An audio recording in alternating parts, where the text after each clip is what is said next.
kita sebagai agen-agen baru ya, training apa sih yang perlu saya ketahui ya? Ada produk apa aja di Prudential? Kemudian Prudential seperti apa?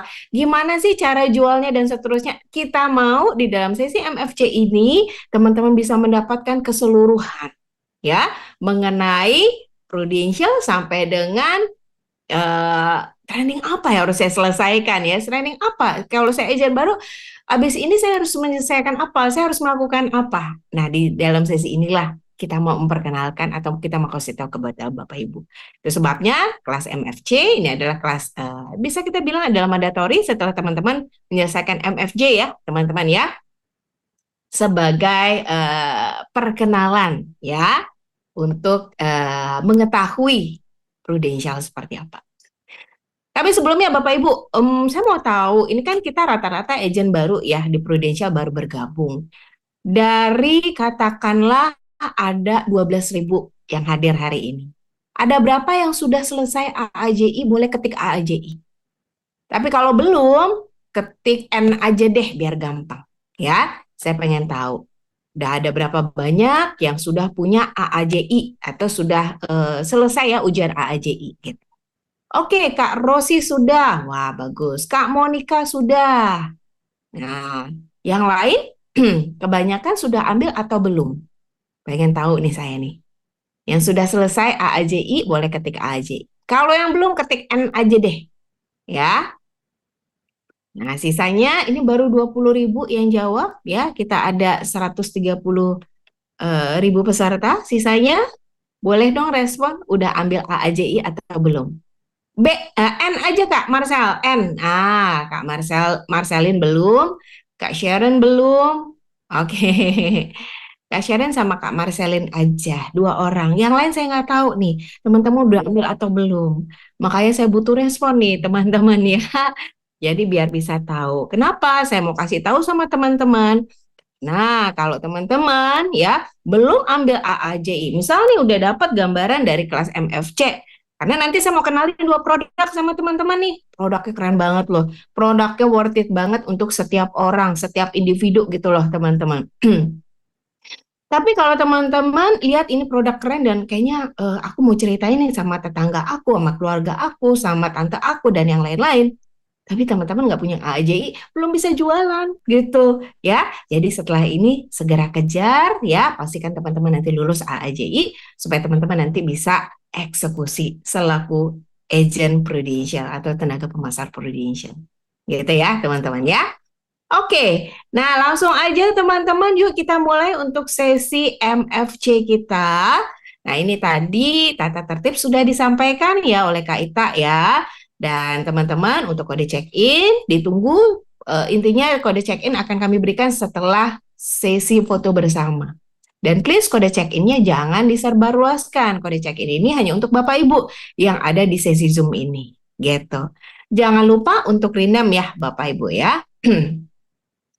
Oke, tak kenal maka tak sayang. Maka supaya teman-teman kenal dan semakin sayang ya sama Prudential di mana ini adalah perusahaan yang teman-teman pilih ya untuk teman-teman mencapai kesuksesan teman-teman. Maka yuk saya perkenalkan dulu profil perusahaan kita atau profil Prudential ya Bapak Ibu. Nah, saya akan awali dulu dengan milestone-nya of Prudential, Bapak Ibu. Jadi Prudential pertama kali berdiri di mana? Nah, Prudential pertama kali berdiri itu pada tanggal 30 Mei 1848. Saya yakin 1000% nggak ada yang lahir tahun ini ya, Bapak Ibu ya. Nah, artinya ini udah ratusan tahun yang lalu ya Prudential ya sudah berdiri. Tapi sampai dengan sekarang Prudential masih jaya, masih ada gitu. Artinya sebuah perusahaan yang dia bisa berdiri sampai ratusan tahun, ya ini perusahaan yang solid kita bisa bilang. Perusahaan bisa dipercaya sama nasabah-nasabahnya. Perusahaan yang mampu untuk membayar kewajiban-kewajibannya. Dan gitu ya teman-teman. Nah, ini di Inggris ya, bukan di Indonesia. Nanti saya akan kasih tahu di Indonesia kapan. Jadi pertama kali itu ada di Inggris, tepatnya di Hatton Garden. Lalu 1923 beroperasi pertama kali di Asia Nah, di Asia bukan di Indonesia juga, tapi di India, teman-teman. Ya, tepatnya di Calcutta, India. Lalu 1986 ada di Amerika Serikat, tapi di Amerika kita mengakuisisi perusahaan Jackson National Life. Jadi akuisisian Prudential bersama dengan Jackson National Life.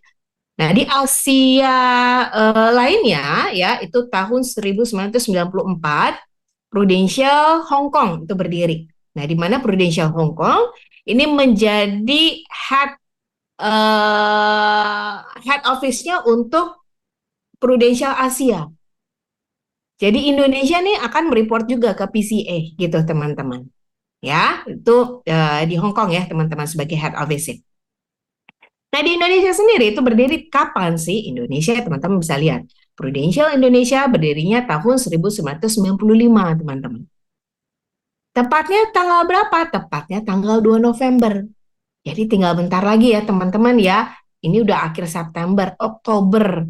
Ya, hampir nggak sampai 2 bulan lagi ya. 1 bulan beberapa hari gitu ya, teman-teman ya. Karena tepatnya di 2 November 2024 nanti Prudential berulang tahun. Kalau kita hitung berarti genap 29 tahun ya, teman-teman ya. Di tahun ini. Gitu, teman-teman.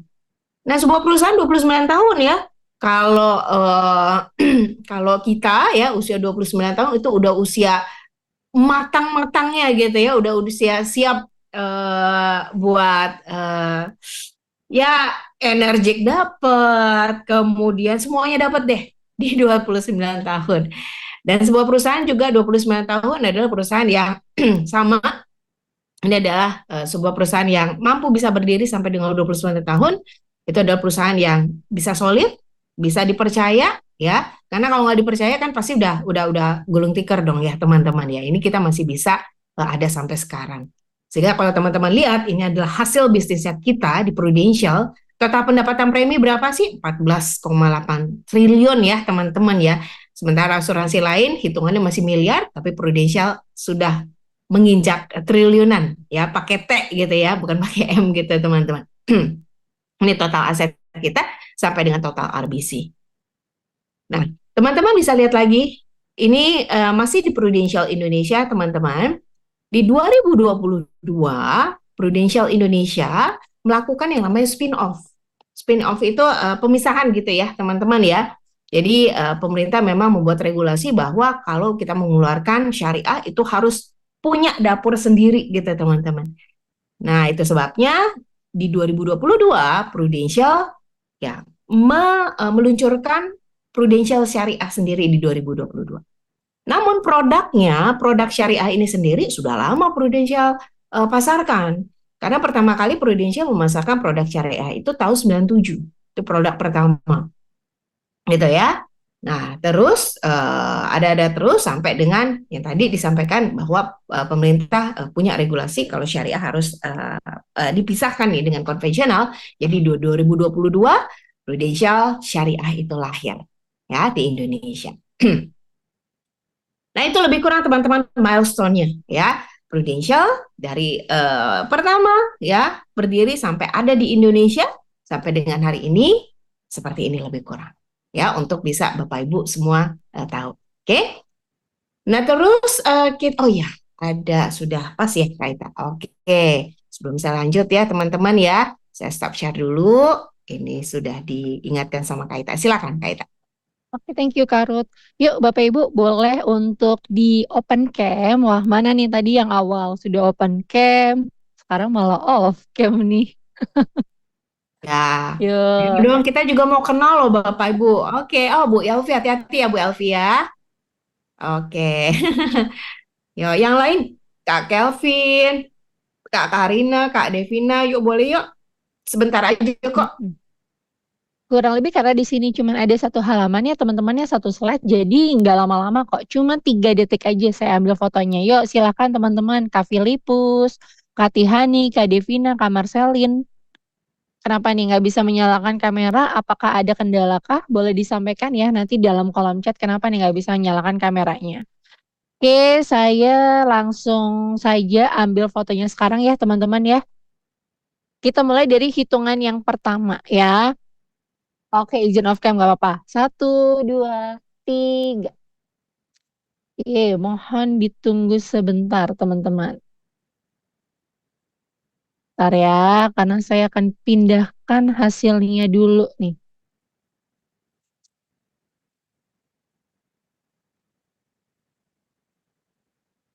Oke, terima kasih teman-teman. Silahkan dilanjut, Kak Ruth. Oke, Kak Ita, terima kasih. Saya lanjut lagi ya. Nah, tadi milestone-nya ya, teman-teman ya. Nah, kalau teman-teman mau lihat achievement-achievement yang Prudential sudah raih, ini dia nih. Jadi kita konsisten ya meraih penghargaan-penghargaan ya, nanti teman-teman bisa lihat gitu ya. Kalau saya baca-bacain satu persatu takutnya nanti teman-teman apa kepanjangan ya karena ada materi selanjutnya. Jadi teman-teman bisa lihat ini adalah pembuktian bahwa Prudential sudah meraih ya achievement-achievementnya sepanjang 2023 kemarin.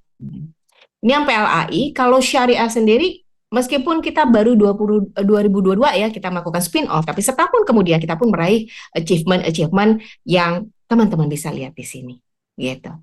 Nah, berarti kesimpulannya tadi Prudential masih tetap ada trustnya dari nasabah. Bahkan sekalipun Prudential mengeluarkan syariah, nasabah-nasabah kita, wah ada syariah, mau dong, mau dong. Dan penghargaan-penghargaan inilah kita dapat. Itu lebih kurang. Ya, oke.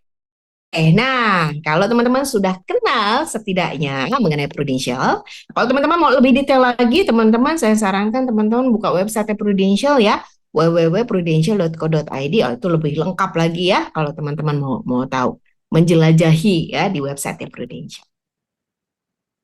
Oke, sekarang kita lanjut teman-teman ya. Prudential kan ini bisnisnya adalah insurance ya.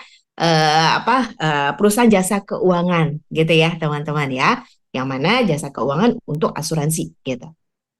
Nah, karena asuransi atau insurance di sini teman-teman, berarti kita mau ngomongin soal lini bisnisnya Prudential, yaitu asuransi jiwa. Kita akan ngomongin soal konsep asuransi jiwa. Apa sih tujuan asuransi sampai dengan jenis-jenis asuransi jiwa, teman-teman? Karena kita awali dulu dengan tujuan asuransi. Kalau ngomongin soal asuransi, setiap orang penting nggak yang namanya asuransi? Ya, penting banget. Sekarang saya mau tanya sama teman-teman, kalau penting, ada berapa banyak yang teman-teman di sini sudah punya asuransi? Kalau sudah punya asuransi, ketik asuransi. Kalau belum, ketik BL deh, gitu ya. Pengen tahu nih, ada berapa dari peserta hari ini yang sudah punya asuransi? Mau asuransi BPJS kah sekalipun, mau asuransi apalah ya, yang penting punya asuransi gitu. Oh, Kak Rosi di spesifik PPH, oke, good. Kak Syarin punya ya. Yang lain udah punya belum? Kak Monik punya, oke. Rata-rata punya semua ya. Ada yang belum? Ada yang belum? Saya anggap punya semua. Oke, good. Kalau sudah punya semua, berarti teman-teman sudah aware terhadap yang namanya resiko kehidupan. Kenapa kita ngomongin soal resiko kehidupan ya? Karena asuransi akan mengcover resiko kehidupan yang terjadi atas diri kita. Kalau misalkan resiko itu terjadi, apa yang berdampak apa terhadap hidup kita? Ini teman-teman, dampaknya terhadap keuangan. Kalau sudah berkeluarga, keuangan keluarga tentunya ya teman-teman. Maksudnya gimana? Nah, ini adalah resiko-resiko kehidupan teman-teman. Yaitu apa? Sakit, kecelakaan, cacat, meninggal, hidup terlalu lama. Ada nggak dari teman-teman di sini yang pengen segera cepat-cepat deh? Pengen yang penting salah satu terjadi atas diri kita. Garansi nggak akan ada yang mau pengen cepat-cepat terjadi atas salah satu poin di sini. Betul ya? Karena ini adalah resiko hidup. Saya nggak mau sakit, makanya saya jaga kesehatan hidup saya. Saya jaga pola makan saya olahraga dan seterusnya. Tapi bisa nggak sudah kita effort tadi ya jaga hidup, jaga pola makan, ya olahraga dan seterusnya. Ujungnya sakit juga, bisa. Ya kan teman-teman ya, itulah resiko kehidupan. Ya, bisa nggak kecer? Bisa. Bisa nggak meninggal? Bisa. Karena pada dasarnya setiap kita pasti akan mengalami yang namanya resiko kematian. Namun yang namanya resiko kehidupan nggak ada satupun dari kita yang tahu. Makanya kita bisa simpulkan bahwa resiko kehidupan adalah sesuatu yang terjadi atau yang pasti terjadi. Tapi kita nggak tahu kapan kepastian itu kita alami. gitu teman-teman. Dan kalau hal ini terjadi, ini dia, kita harus bisa menyiapkan yang namanya sejumlah keuangan. Sakit harus keluar duit dong, betul ya? Kecelakaan keluar duit, cacat bahkan kita meninggal sekalipun harus keluar uang, uang untuk penguburan. Terus uang juga yang harus kita persiapkan untuk orang-orang yang masih hidup gitu ya, yang kita kasih yang masih tetap mereka tetap stay hidup gitu ya. Nah, itu juga harus kita pikirkan. Nah, jadi teman-teman, inilah yang mau kita cover di asuransi. Atau tujuan asuransi adalah mengcover ini. Daripada saya sakit, saya harus bongkar celengan, buka tabungan saya yang tujuan tabungan sebelumnya adalah untuk hal yang berbeda gitu ya. Mau nggak ditanggung sama asuransi? Mau nggak bebannya kan berat ya, apalagi kalau resiko meninggal gitu. Meninggal, terus kita juga harus memikirkan orang yang kita sayang, misalkan anak istri. Gimana nih nasibnya kalau saya sebagai kepala keluarga meninggal? Anak istri saya gimana? Saya harus siapkan sejumlah dana sekian, tapi saya belum punya. Wah, berat dong. Jadi harus apa? Ya sebagai pencari nafkah harus berusaha lebih keras untuk bisa menyiapkan atau menambahkan savingnya. Jadi kalau kenapa-napa sudah tersedia, sudah ada jaminan untuk keluarga. Tapi kalau itu kita lakukan sendiri, berat Bapak Ibu. Betul ya? Berat. Itu sebabnya apa? Kita mau meringankan resiko atau beban tadi dengan apa? Dengan asuransi. Jadi di sini fungsinya asuransi adalah menanggung resiko. Kalau resiko ini terjadi, asuransi lah yang berperan. Gitu. Itu sebabnya ini tujuan asuransi. Makanya kalau setiap orang penting nggak punya asuransi, penting. Kalau orang nggak punya asuransi, dia harus siap nih terima resiko yang terjadi. Ya harus siap keluar sejumlah dana yang tidak sedikit atas hal-hal gitu lebih kurang ya teman-teman. Nah terus pertanyaannya itu emang gimana caranya untuk mengatasi dampak tersebut gitu teman-teman.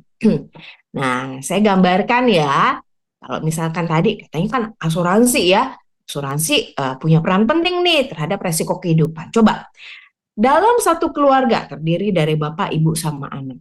Ya, si bapak sebagai pencari nafkah nih ceritanya. Nah, si bapak mencari nafkah ya kasih dong sama ibu untuk apa? Untuk dikelola.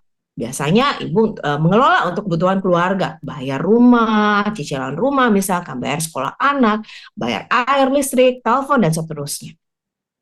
Semua berjalan dengan baik-baik saja ya, karena bapaknya bisa mencari income ya, ada lah cukup lah untuk keluarga. Kita datang nih ya untuk tawarkan sejumlah asuransi. Untuk tawarkan asuransi, apalagi bapaknya belum punya asuransi. Tawarkan gitu ya. Ternyata menolak. Karena apa? Enggak asuransi ngapain buang-buang uang gitu. Udah deh cukup dengan income suami saya udah cukup nih untuk memenuhi semua-semuanya. Masih ada sih sisanya untuk ditabung gitu ya. Ah, ditabung buat masa depan. Jadi kayaknya kalau beli asuransi enggak buang-buang uang. Misal seperti itu yang terjadi.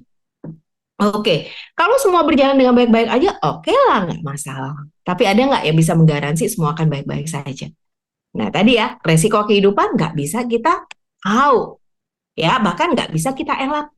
Sehingga apa? Sehingga kalau terjadi skenario yang tidak diinginkan sama sebuah keluarga, yang sebelumnya semua kebutuhan keluarga itu bisa terjamin dengan baik-baik saja, tiba-tiba si bapak sebagai pencari nafkah itu terjadi resiko meninggal dunia.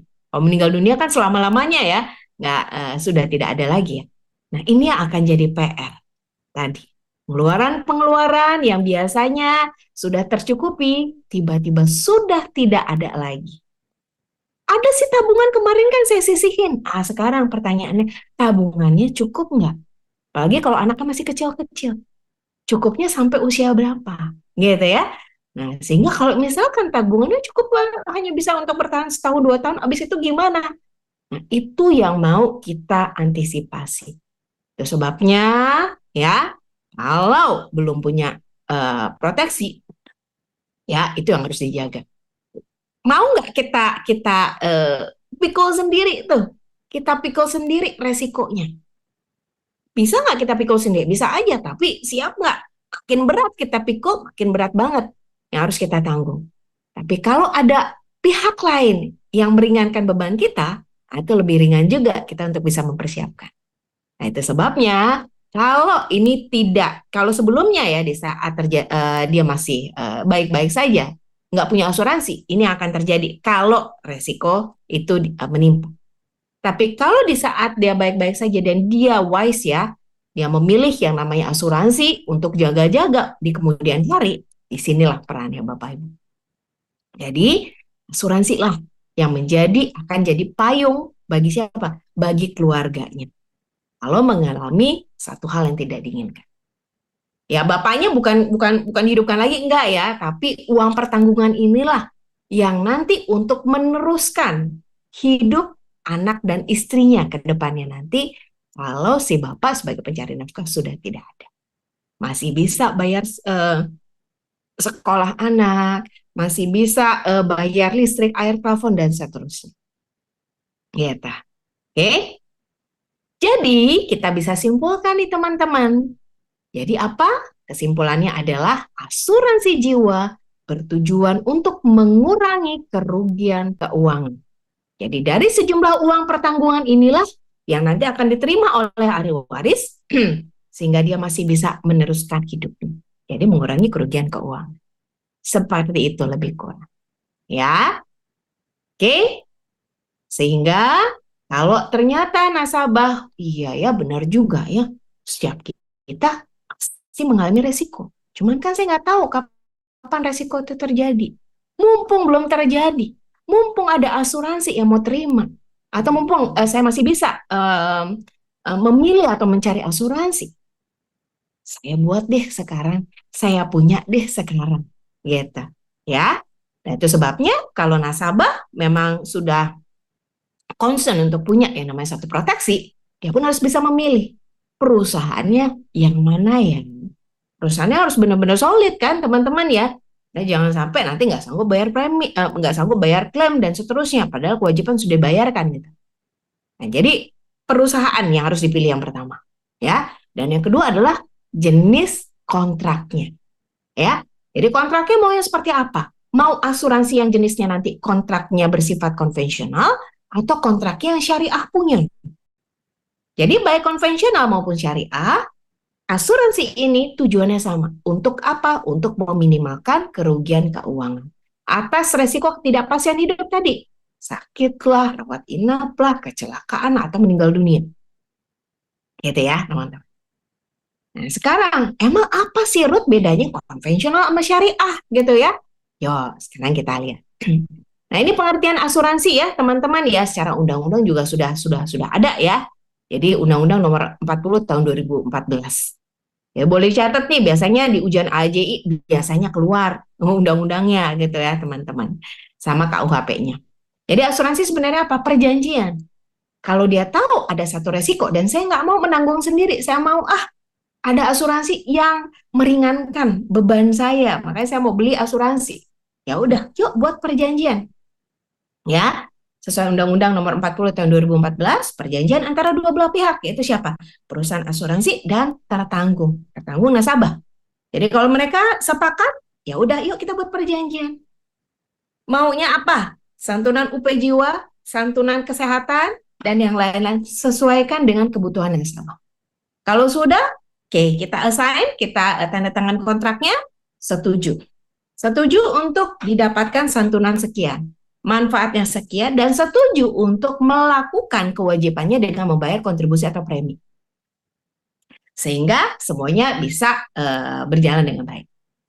Nah, inilah asuransi yang tujuannya untuk mengcover resiko ketidakpastian hidup.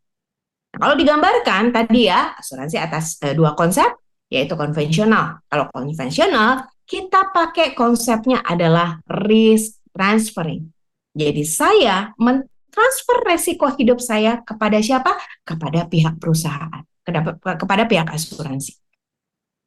Artinya, kalau terjadi resiko kenapa-napa atas diri saya, dan kita sudah buat perjanjian kontrak ya, sudah tanda tangan, saya akan berkewajiban membayar premi, katakan sejuta sebulan ya untuk manfaat yang sesuai dengan kontrak yang sudah disepakati, maka resikonya sudah saya transfer. Resiko hidup saya sudah saya transfer ke asuransi. Tugas dan kewajiban asuransi adalah menanggung resiko hidupnya si tertanggung. Jadi kalau kenapa-napa, maka asuransi wajib untuk membayarkan sejumlah uang pertanggung. Nah, inilah prinsipnya konvensional atau konsepnya konvensional. Yang kita pakai adalah mentransfer resiko atau risk transferring. Oke ya. Nah, semoga konsep ini mudah dipahami ya teman-teman ya. Nah nanti abis ini kita membahas mengenai konsep syariah. Kalau teman-teman ya bisa memahami, saya mau tes nih pemahaman teman-teman. Kira-kira kalau saya kasih soal seperti ini, teman-teman boleh dong jawab. Jawabannya apa ya? Asuransi bertujuan untuk apa? Bla bla bla bla bla ya, gitu ya teman-teman ya. Silakan teman-teman boleh jawab dengan A, B atau C sesuai dengan yang ada di layar. Ya, menurut teman-teman. Jadi saya bisa tahu, oh teman-teman paham. Oh teman-teman mengerti, gitu ya. Oke, boleh dijawab? Oke, Kak Catherine, Charlie, tapi saya tunggu yang lain ya. Kak Devina, oke, Kak Sharon, ya Charlie, ini kompak semua. Oke, ya berarti teman-teman menyimak ya. Good ya, tujuan asuransi jiwa adalah untuk mengurangi kerugian keuangan. Jadi sekarang kita udah tahu. Oke, jadi untuk mengurangi, bukan menambah kekayaan ya teman-teman. Karena ada asuransi kalau orang yang tahu, wah kalau ada asuransi bisa nih nambah kekayaan saya. Dengan apa? Ya udah saya mau buat klaim fiktif gitu kan. Nah itu jangan ya teman-teman ya. Ya tujuannya adalah mengurangi kerugian keuangan.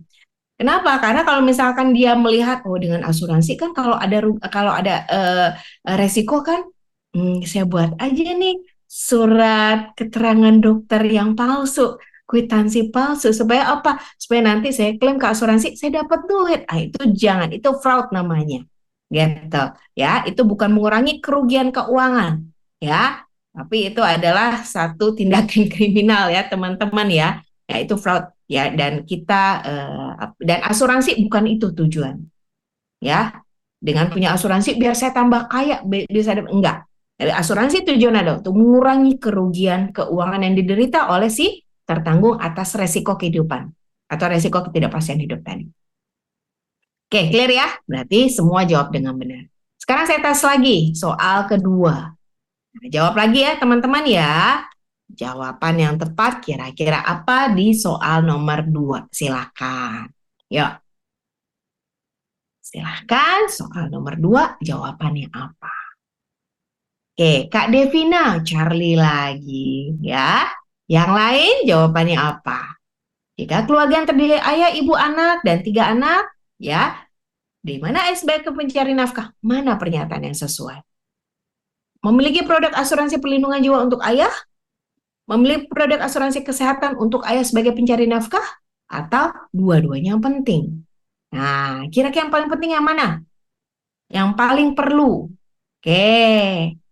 Wah, Charlie juga. Yes, betul. Jadi, si pencari nafkah dulu nih yang harus diprioritaskan. Jadi bukan istrinya dulu, bukan anaknya dulu, tapi si pencari nafkah. Karena apa? Dia sebagai breadwinner, dia sebagai si tulang punggung dalam keluarga. Kalau kenapa-napa, ya maka selesai ya kebutuhan keluarga. Makanya si bapaknya harus punya UP dulu. Untuk apa? Untuk jaminan keluarga yang ditinggalkan masih tetap bisa sejahtera, masih tetap bisa hidup. Terus yang kedua apa? Si bapak sebagai penyalin nafkah juga perlu manfaat perlindungan kesehatan. Karena dia bekerja ya, tentu bisa ada mungkin salah makan lah atau mungkin pekerjaan yang cukup padat yang mengakibatkan dia mungkin dirawat di rumah sakit dan seterusnya gitu ya teman-teman ya. Pergi ke ke ke kantor ya, mengalami satu resiko. Nah, berarti si ayah juga perlu yang namanya manfaat kesehatan. Sehingga dengan punya asuransi kesehatan, tabungan atau investasi yang sudah keluarga lakukan itu masih tetap aman, nggak perlu dibongkar gitu. Karena apa? Dengan punya asuransi kesehatan, asuransi inilah yang akan membayarkan. Kalaupun si bapak harus masuk rumah sakit. Ya. Ya. Oke, berarti teman-teman clear ya, semua jawabannya benar semua. Berarti sudah paham. Sesimpel itu untuk yang konsep konvensional. Sekarang yuk kita ngomongin soal konsep syariah. Jadi tadi kan ada dua ya, asuransi mau pakai konsep yang mana? Konsep konvensional kah yang risk transferring? Terus saya mau pakai konsep syariah. Ya. Nah, sekarang kita lihat yuk pengertian syariah itu sendiri seperti apa. Jadi asuransi syariah adalah usaha saling tolong menolong atau saling melindungi. Antar siapa? Antar sesama peserta. Jadi bukan mentransfer resiko lagi, tapi saya beli asuransi, saya pilih konsep syariah. Saya sudah punya niat adalah tujuannya untuk saling tolong menolong. Jadi saya berkontribusi untuk membayarkan sejumlah premi. Kalau terjadi satu resiko sama pihak lain, maka dari kontribusi saya lah dan teman-teman yang lain dan peserta yang lain yang akan membayarkan sejumlah manfaat kepada orang yang mengalami satu resiko ketidakpastian hidup tadi. Jadi beda konsep ya. Kalau konvensional tadi asuransi yang bertanggung jawab, tapi kalau syariah mengalami resiko antar sesamalah yang bertanggung jawab atas resiko tersebut. Ya, ya. Nah, tapi kalau antar sesama peserta mengelola nggak bisa ya, apalagi mau ngambil asuransi. Itu sebabnya perlu pihak asuransi yang berkontribusi di dalam yang mengelola di dalamnya. Nah, dipanggillah asuransi. Oke, asuransi setuju. Kita buat akad ya, kita buat kontrak ya. Asuransi melakukan perjanjian atau akadnya kita buat ya. Kita boleh kelola dana-dana tadi ya, yang syariah tadi yang disebut dengan dana tabaruk, yang tujuannya tadi buat tolong menolong. Nanti kita minta pihak asuransi untuk tolong dong kelola gitu. Kalau ada yang sakit dibayar, kalau ada meninggal dibayarin dan seterusnya. Dan pihak asuransi tentu akan bisa melihat mana yang bisa dibayarin sesuai dengan ketentuan asuransi ya, ketentuan underwriting ya. Mana yang tidak, mana yang pengecualian dan seterusnya. Dikelola nih sama pihak asuransi. Tapi asuransi bilang, kami kelola, tapi belum loh, boleh loh. Kita dapat fee nanti ya dalam pengelolaan dana tersebut. Karena dari fee ini kan kita juga harus atau perlu mengeluarkan dana-dana. Seperti kalau ada campaign, kita juga harus meng-hire orang, bahkan juga untuk promosi-promosi, bahkan juga harus membayar komisi ya dan yang lain-lain. Jadi sepakat ya kita punya atau kontrak yang kita lakukan adalah kontrak tijarah atau kontrak komersial. Ini dari sisi asuransi. Nah, kalau saya gambarkan tadi ya teman-teman, di dalam asuransi syariah kita pakai risk sharing. Kita tanggung bersama resikonya antar sesama peserta. Kalau mengalami resiko, jadi dari dana yang kita kumpulkan tadi nih, yang akan kita bayarkan. Kalau ada si Bu A nih misalkan, cacat misalkan, kecelakaan, kita bayarin ya. Sesuai dengan sebelumnya dia pengen manfaat berapa, kita bayarin. Dari dana yang dikumpulin. Ada yang masuk rumah sakit, kita bayarin dari dana tabaruk. Bahkan ada yang meninggal, UP-nya berapa? Kita bayarin, kita keluarkan dari dana tabaruk. Dan tujuannya untuk membayarkan klaim kepada peserta. Oke, nah terus kita lihat lagi. Ini tadi kontrak, dana, dan risk yang kita pakai adalah risiko bersama, risk bersama atau risiko syariah. Nah, pertanyaan selanjutnya, ini kan syariah. Di syariah nggak boleh loh ada yang namanya goror atau ketidakpastian. Semua harus transparan, semua harus jelas. Di dalam syariah juga tidak boleh membungakan uang atau riba. Di dalam syariah juga nggak boleh ada maisir atau taruh-taruhan atau judi-judian, perjudian. Nah di dalam asuransi syariah apakah tiga hal ini juga terlepas? Ya, atau gorim kita singkat gorim ini tidak ada di dalam syariah. Itu harus dipastikan karena ini syariah. Nah, sekarang kita lihat ya, teman. Apakah dan kenapa asuransi syariah diperbolehkan? Apakah tiga unsur tadi memang tidak ada? Kita lihat sekarang. Apakah maisir ada? Maisir tidak ada. Atau perjudian tidak terjadi di asuransi syariah. Kita pakai kontraknya tadi, kontrak hibah atau sumbang. Riba tidak terjadi juga, teman-teman. Karena riba, kita juga pakai kontrak hibah atau sumbang. Nah, lalu kita lihat nih goror. Goror bagaimana nih goror? Goror atau ketidakpastian, ya. Ketidakpastian di asuransi kan ada ya teman-teman ya, yang tadi kita udah bahas. Goror ketidakpastian. di mana asuransi akan membayarkan sejumlah manfaat atau sejumlah uang pertanggungan atas ketidakpastian hidup atau goror tadi. Meninggal, ada yang tahu nggak? Nggak tahu, kita nggak pasti kapan resiko meninggal. Sakit nggak pasti, ada yang tahu. Tapi kan ini yang akan kita bayarkan atas ketidakpastian atau goror tadi. Nah, di dalam syariah, goror ketidakpastian yang seperti ini termasuk adalah goror yang dimaafkan. Ya, nah, kita nggak tahu kapan terjadi resiko tadi. Nah, kalau tidak tahu ya, dan kalau hal itu terjadi ya kita tetap akan bayarkan. Karena goror ini adalah termasuk goror yang dimaafkan karena terjadi pada kontrak hibah atau sumbang yang sifatnya adalah sosial atau tabaruk. Gitu. Jadi kenapa asuransi syariah diperbolehkan? Ya karena hal-hal ini sudah sudah disetujui oleh MUI ya, teman-teman. Nah, ini yang saya bilang tadi, dalam perusahaan ya menggunakan akadnya adalah akad komersil atau akad tijaroh ya. Nah, dari akad tadi ya, teman-teman ya, kenapa perusahaan itu mengambil fee? Ya karena kan perusahaan juga nanti akan mengelola. Dia harus meng-hire orang-orang yang bekerja, new business, underwriting, harus meng-hire orang untuk investasi, mengelola dana tersebut ya, dan seterusnya. Bahkan kalau dana di syariah itu misalkan tidak cukup, maka perusahaanlah yang akan meminjam dana tersebut dalam bentuk qard di sini, teman-teman.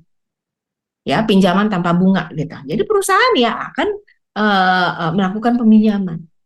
Jadi ya wajar dong ya, ada kontrak yang disebut dengan kontrak wakalah bil ujroh tadi ya, teman-teman ya, memperbolehkan mendapatkan fee di dalam.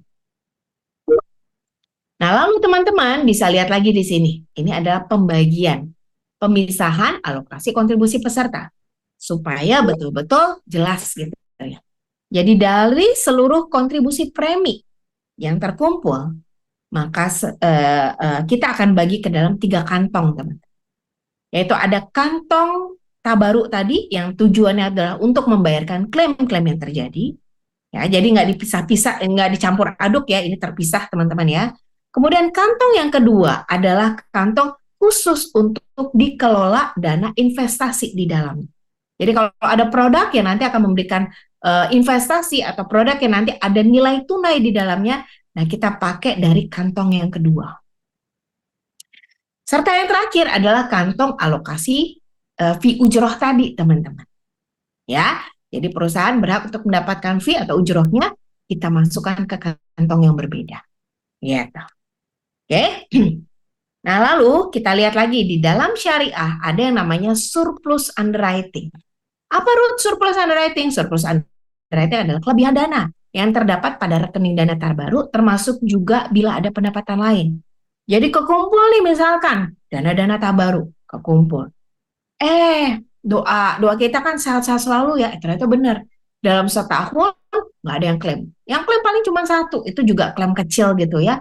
Jadi dana tabarunya terkumpul banyak. Bahkan bisa dapat surplus gitu ya teman-teman. Nah kalau surplus itu terjadi, apa yang diberlakukan di dalam produk syariah? Yang diberlakukan adalah kelebihan atau dana tadi itu akan dibagi-bagi kepada peserta. Ya, teman-teman. Akan diberikan juga kepada perusahaan karena kan perusahaan mengelola. Dan ya, kita juga harus bisa prepare. Kalau terjadi kenapa-napa, kita punya savingan. Sehingga sebagian dari surplus underwriting yang ada, itu juga kita akan masukkan ke dalam cadangan ke dana tabaru. Gitu, teman. Ya, sampai lebih kurang seperti itu. Lalu, tadi ya, kalau di dalam syariah, ada nggak produk yang ada investasinya, atau istilahnya produk PAID? Ada, teman-teman.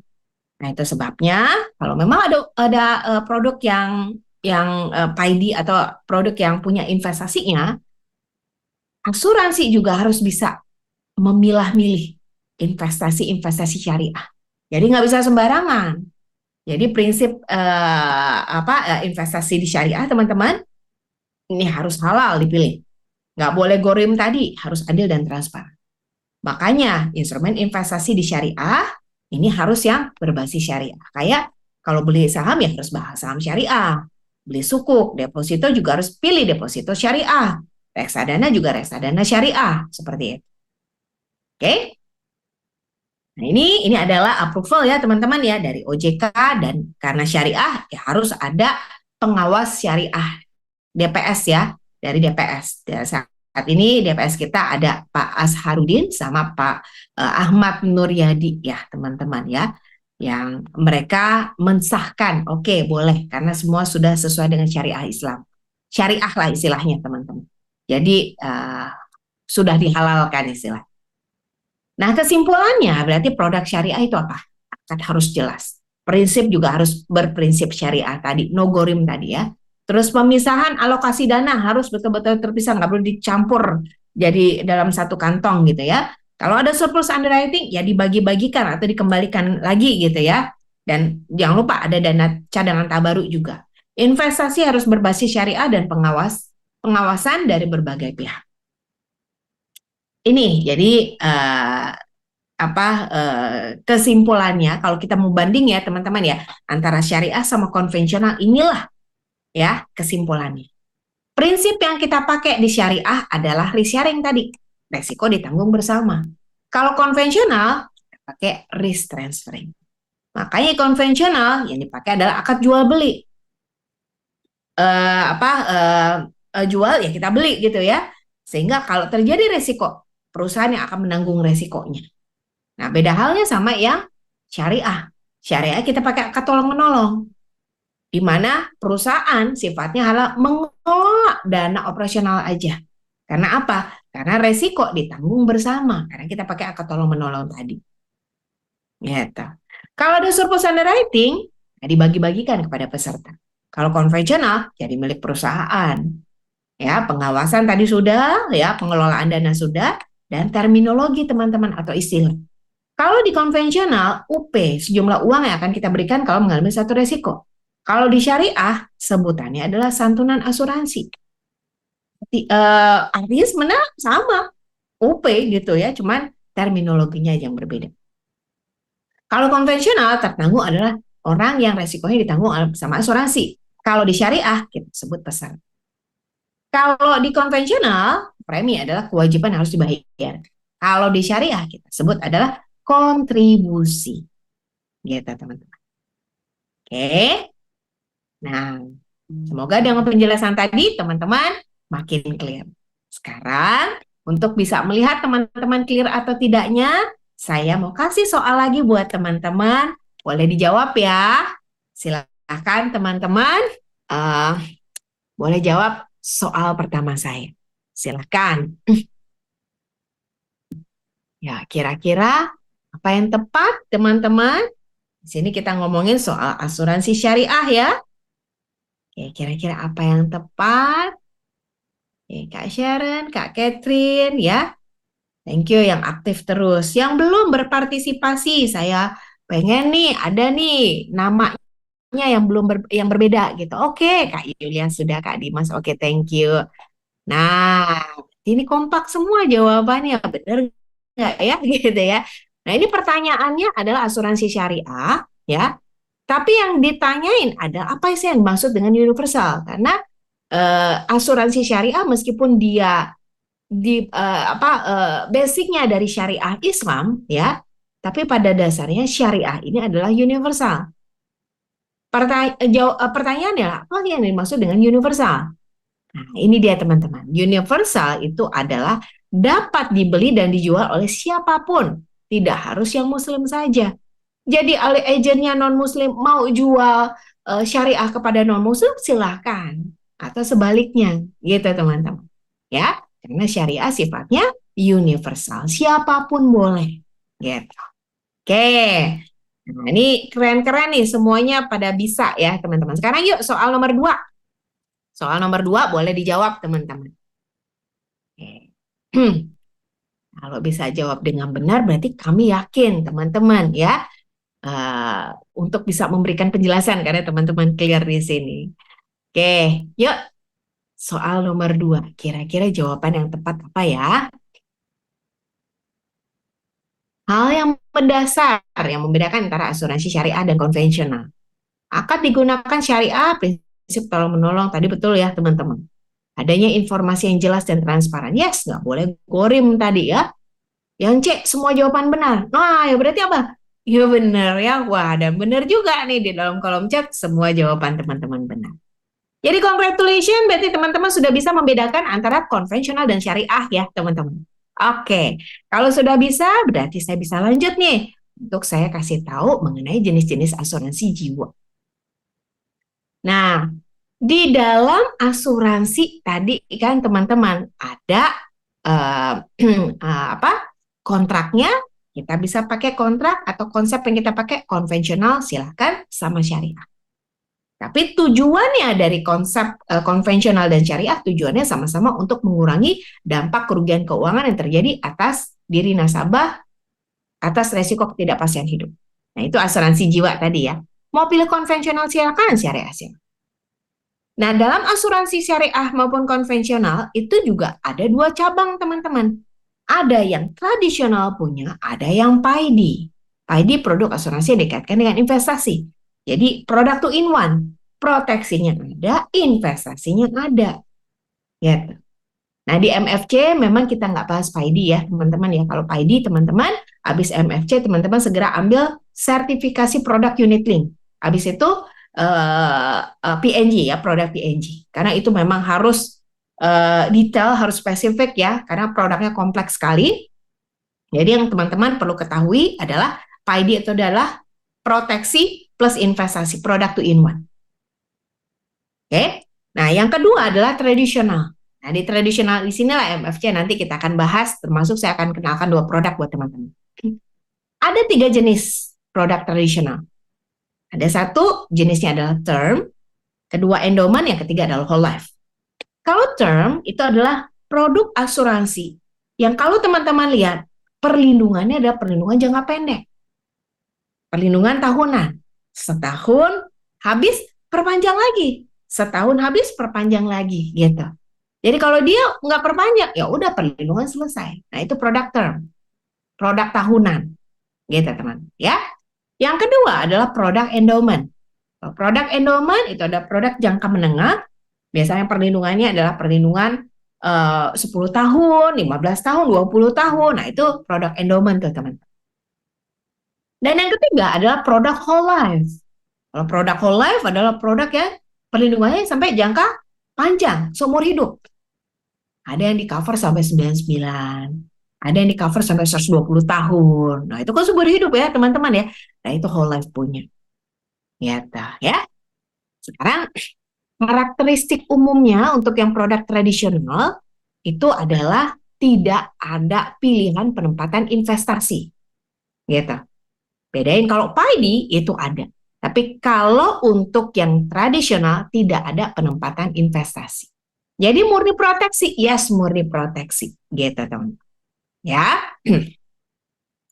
Nah kalau dikasih tahu ya teman-teman mau lihat ya produk-produk Prudential sebenarnya banyak banget. Ini belum ditambah produk-produk yang baru launch ya teman-teman ya. Jadi ini masih yang sebelumnya gitu teman-teman. Kayak kita punya nih ada produk PSS, PKKS, sekarang PWM ya sebutannya ya teman-teman ya. Ada Pru Cinta, Pru Cerah, sampai dengan Pru Warisan, sekarang Pru Future gitu ya teman-teman. Nah ini dibagi atas 2 pilihan. Kalau yang syariah, nih jenis-jenisnya teman-teman. Yang term seperti apa, yang endowment seperti apa, yang whole life. Kalau yang konvensional, jenis-jenisnya juga seperti ini. Nanti disesuaikan.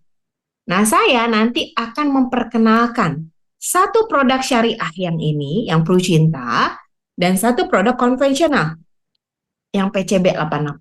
Nanti kita kenalan ya, kita cekidot nanti ya, kita cari tahu kayak gimana sih produknya ya. Nah, kalau teman-teman udah tahu di sini, nanti teman-teman bisa ikutin lagi kelas-kelas produk yang berbeda. Ya, pokoknya banyak deh. Jadi semakin banyak teman-teman tahu, paham mengenai produk, semakin nanti teman-teman bisa memberikan solusi variasi apa yang teman-teman yang cocok buat nasabah nanti. Karena nggak semua orang bisa kita tawarkan untuk satu produk yang sama, enggak. Siapa tahu dia cocok untuk yang kesehatan lah, untuk yang sakit kritis lah, dan seterusnya. Gitu. Oke, sekarang nih baru saatnya saya mau kenalin sama teman-teman. mengenai produknya. Perkenalan pertama. Yang pertama, nama produknya adalah Prucinta, teman-teman. Oke, Prucinta ini adalah asuransi syariah punya. Tadi konsep syariah kita udah paham ya, teman-teman. Sekarang kalau konsepnya teman-teman udah paham, produknya kayak gimana sih produk Prucinta? Nah, ini dia. Saya langsung kasih tahu ya keunggulan daripada produk Prucintanya, teman-teman. Ini ada 8 keunggulan. Yang pertama adalah santunan meninggal. Jadi produk Prucinta ini adalah manfaat untuk UP jiwa. Kalau meninggal dapat berapa? 100% UP. Kalau meninggal. Ya, yang pertama. Yang kedua adalah pembayaran kontribusi. Hanya 10 tahun tapi kepesertaan 20 tahun. Maksudnya gini nih teman-teman. Nasabah misalkan masuknya usia 30. Kepesertaan 20 berarti 3, 4, 5, 50 ya selesai ya usia 50. Maksudnya nasabah cukup bayar premi sampai dengan 10 tahun di usia 40, tapi di cover resiko hidup atas kematian ini sampai dengan 50 tahun. Gitu loh maksudnya. Pembayaran kontribusi hanya 10 tahun untuk peserta 20 tahun. Ya kan? Jadi enak ya. Cukup bayar 10 tahun, tapi dijagain resikonya. Tahun ke-11, tahun ke-12, kalau terjadi resiko meninggal, dapat UP 100%. Gitu. Ya. Nah, kalau pembayaran kontribusi hanya 10 tahun untuk peserta 20 tahun, tadi masih ingat nggak? Ada 3 kategori ya. Ada yang term product, ada yang endowment product, sama ada yang whole life. Kira-kira Prucinta ini produknya apa? Term, whole life, atau endowment? Coba ketik dong di kolom chat teman-teman. Ya, kira-kira produknya jenis apa ini? Ya, yang Prucinta. Term, whole life, atau endowment? Ya, yang menyimak tadi mungkin bisa jawab. Bisa ketik di kolom chat. Kira-kira menurut teman-teman produknya jenis apa? Term, whole life, atau endowment? Nah, ya, sambil kita bisa melihat nih teman-teman. Ya, memperhatikan atau ada catatannya nggak sebelumnya. Kalau ada catatan dibuka aja tadi. Oh, kalau term ini. Oh, kalau whole life ini. Oh, kalau endowment ini. Yuk, boleh jawab dong. Berarti jenisnya apa? Term, endowment, atau whole life? Kalau lupa, ketik lupa. Ya, yang penting respon teman-teman. Ya, yang penting ada respon. Karena kalau nggak ada respon, saya nggak tahu nih teman-teman masih ada bersama saya atau tidak gitu. Oke, Kak Catherine, thank you. Saya appreciate. Kalau yang penting jawab lupa ya. Nah, mungkin yang lain juga lupa. Ya udah, jawabannya adalah term. Oke, Kak Devina sudah jawab term. Nah, kalau gitu ada lagi nggak yang mau komen ya? Kalau term tadi apa? Term itu adalah produk jangka pendek. Setiap tahun perpanjang, setiap tahun perpanjang, setiap tahun terperpanjang. Gitu. Ya. Nah, berarti cocoknya apa? Yang perlindungan 10 tahun tapi pesertaan 20 tahun. Nah, berarti jawabannya tinggal 2 nih. Kalau teman-teman tadi kan tahunan ya. Jawaban 2, endowment atau whole life. Ya. Nah, udah dijawab sama Kak Sharon. Endowment. Kalau whole life, Kak, di cover sampai usia 99. Ini cuma sampai 20 tahun. Ya, kalau whole life dia masuk usia 30, di cover sampai 99. Itu pilih nih produk whole life. Gitu. Ya, nanti ada. Baik, kita coba kita kenalin satu-satu dulu ya biar teman-teman clear dulu. Ya. Yang pasti sekarang udah tahu ya bahwa ini contoh jenis yang endowment. Gitu teman-teman ya. Nah, lalu kita lihat poin yang ketiga lagi ya teman-teman. Poin ketiga adalah total hingga 300%. Jadi UP bukan 100% lagi kayak yang di atas, tapi UP akan dikasih 300%. Kalau gimana? Kalau nasabah meninggal akibat kecelakaan. Kalau di atas dia meninggal bukan karena kecelakaan, dapat 100%. Tapi kalau dia meninggal karena kecelakaan, Prudential kasih 300 kali lipat. 300% lah istilahnya. Ya. Kalau misalkan di sini UP-nya, UP Prucinta gitu ya, UP-nya adalah 100 juta. Maka di saat dia meninggal biasa, dia dapat 100 juta. Tapi di saat dia meninggal karena kecelakaan, dia dapat 300 juta. Gitu loh teman-teman.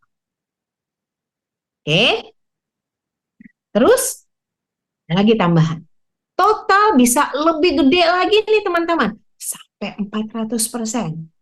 Kalau gimana? Kalau dia meninggal akibat kecelakaan saat bulan Ramadan. Karena ini kan syariah ya. Jadi kalau misalkan terjadi resiko saat Ramadan, saat Idul Fitri, merayakan Idul Fitri, meninggal karena kecelakaan, UP-nya lebih gede lagi, 400%. Gitu teman-teman. Ya, nah itu lebih kurang. Terus juga perhitungan medikal terpisah, surplus underwriting ini lebih besar, paling besar ya, perlu cinta 80% untuk peserta.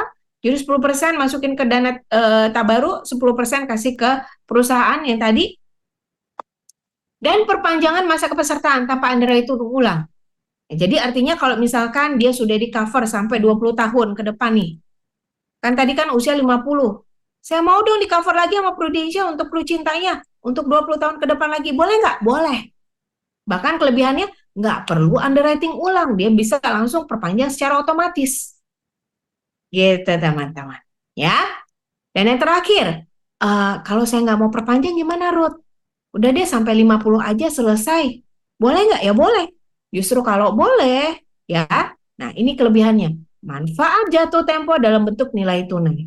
Artinya kalau dia nggak mau perpanjang, seluruh premi yang dia sudah bayarkan di 10 tahun kemarin, itu akan dikembalikan saat tutup polisnya dia. Gitu loh. Jadi apa? Ada pengembalian nilai tunai buat nasabah. Yang sebelumnya nasabah bilang, beli asuransi buang-buang uang. Ini enggak loh. Kalau kamu di cover, diberikan perlindungan sampai dengan masa perlindungan berakhir, tapi kamu tidak terjadi resiko apapun, premi kamu balik. Gitu. Ya, kamu dapat nilai tunai manfaat jatuh tempo kamu. Jadi nggak ada yang dirugikan lah istilahnya. Nothing tulus lah istilahnya gitu teman. Oke, nah, sekarang saya kasih contoh nih teman-teman. Saya keluarin semua ya. Jadi kalau dia meninggal karena meninggal biasa ya, dia dapat tadi 100%. Tapi kalau dia meninggal akibat kecelakaan, dia dapat 300%. Kalau meninggal akibat kecelakaan selama bulan Ramadan, dapat 400%. Tapi untuk kecelakaan kita kasih batas maksimum UP-nya. Untuk nasabah yang meninggal karena kecelakaan, meninggal usianya kurang dari 17 tahun, maka dia hanya dapat 4 miliar saja untuk UP kecelakaan. Kalau untuk UP orang dewasa lebih dari 17 tahun, dia dapat UP maksimal kecelakaan hanya 7 miliar saja. Gitu. Ya. Nah, dicatat itu ya teman-teman ya. Sekarang saya kasih contoh buat teman-teman. Oke, misal nasabah teman-teman ambil UP-nya 500 juta. Meninggal nih karena kecelakaan. Boleh ketik di kolom chat dong teman-teman. Kalau kayak gini, dia dapat UP berapa ya? Coba boleh ketik di kolom chat. UP-nya 500 juta. Meninggal karena kecelakaan. UP-nya dapat berapa? Boleh ketik di kolom chat. Yuk, boleh ketik di kolom chat. Dapat UP-nya berapa? Silahkan. Ini sambil kita nge-review ya. Jadi kalau teman-teman jawab aja sesuai pemahaman teman-teman. Mau salah, mau benar. Yang penting teman-teman jawab, respon. Supaya apa? Supaya kita bisa tahu. Oh teman-teman paham. Oh teman-teman masih belum paham karena jawabannya salah. Nah, kita nanti akan jelaskan lagi gitu loh teman-teman. Ya. Yuk, yang lain. Thank you Kak Devina, thank you Kak Catherine sudah jawab, Kak Sharon. Yang lain gimana? Ada jawaban yang berbeda nggak dari teman-teman yang sudah ada di sini? Oke, nah ini sepertinya jawabannya tepat semua. Yes, benar. Karena tadi apa? Kalau dia meninggal karena kecelakaan, dapatnya hingga berapa? 300%. Berarti 3 kali lipatnya dari 500 juta, berarti dapatnya 1,5 juta. Oke ya, ini meninggal karena kecelakaan. Thank you. Semuanya jawabannya tepat. Sekarang saya tutup ya. Soal kedua nih. Soal kedua, kalau nasabah ambil UP-nya nih teman-teman, ambil UP-nya 3 miliar. Ingat, 3 miliar. Meninggal karena kecelakaan selama bulan Ramadan. Kalau meninggal karena kecelakaan saat bulan Ramadan tadi berapa? Maksimal 400%. Tapi sekarang saya mau tahu respon teman-teman. Kira-kira dengan keterangan saya sebelumnya, kalau case yang nomor 2 seperti ini, jawabannya UP-nya berapa? Boleh ketik di kolom chat. Ya, saya tunggu. Boleh ketik di kolom chat. Kira-kira jawabannya berapa? Wow, Kak Devina 10 miliar. Oke, saya hold dulu. Yang lain, ya, yang lain berapa? Coba boleh ya. Yang lain boleh komen-komen di kolom chat. Nah, saya mau memastikan nih teman-teman supaya saat nanti teman-teman memberikan penjelasan ya, teman-teman bisa bisa tahu gitu loh teman-teman. Yuk. Oke, baru Kak Devina doang nih. Yuk, di sini ada Kak Monica, Kak Dimas, Kak Ida, ya, Kak Yulia, Kak Filipus, Kak Januari, Kak Rosi, Kak Mindo. Yuk, boleh yuk. Kira-kira berapa? Sesuai versi teman-teman aja. Ya, oke. 10, 12, 10 sampai 12. Oke, atau 10 antara 10 dan 12. Oke. Ya, oke. Kak Filipus 10. Oke, oke. Oke, oke, oke. Ya, ya, ya. Nah, tapi saya senang karena hampir sebagian sudah bisa menangkap ya, menangkap informasi sebelumnya. Karena apa? Sebagian ada yang benar. Ya, sekarang kita cekidot sekarang ya, teman-teman. Berapa sih jawabannya ya, teman-teman? Ya, ini kan 3 miliar, teman-teman ya, UP dasar. Terus dia meninggal karena kecelakaan, ya tadi kan disampaikan akan dapat 400% atau 4 kali lipat. Berarti 400% dari 3 miliar berapa? 12 miliar. Dikasih nggak 12 miliar? Ya nggak dikasih. Kenapa? Karena tadi di slide sebelumnya, kalau dia meninggal karena kecelakaan, ada batas maksimal untuk UP kecelakaan. Batas maksimal UP kecelakaan berapa? Batas maksimal UP kecelakaan tadi kan usia lebih dari 17 tahun itu kan hanya 7 miliar aja. Betul ya, teman-teman ya? Nah, terus kalau 7 miliar, apakah dibagi hanya 7 miliar? Enggak. Jadi, kita tambahin. Kan dia beli UP dasar. UP dasarnya berapa? UP dasarnya 3 miliar. Ya, maksimal berapa? Maksimal 7 miliar. Karena sudah melebihi. Kita nggak kasih 12 miliar, tapi kita kasih batas maksimal. Jadi, 7 tambah 3, sehingga berapa? Dapatlah 10 miliar. Ya, jadi untuk teman-teman yang jawab untuk 10 miliar, congratulations benar. Ya, untuk teman-teman yang masih 12 miliar, ingat kita ada batas maksimal 7 miliar untuk kecelakaan. Beda cerita kalau case-nya yang nomor 1. Kalau case-nya yang nomor 1, yang sebelah sini nih teman-teman ya. Nih, misal dia kecelakaan pada saat bulan Ramadan. Ya, Ramadan di sini ya teman-teman.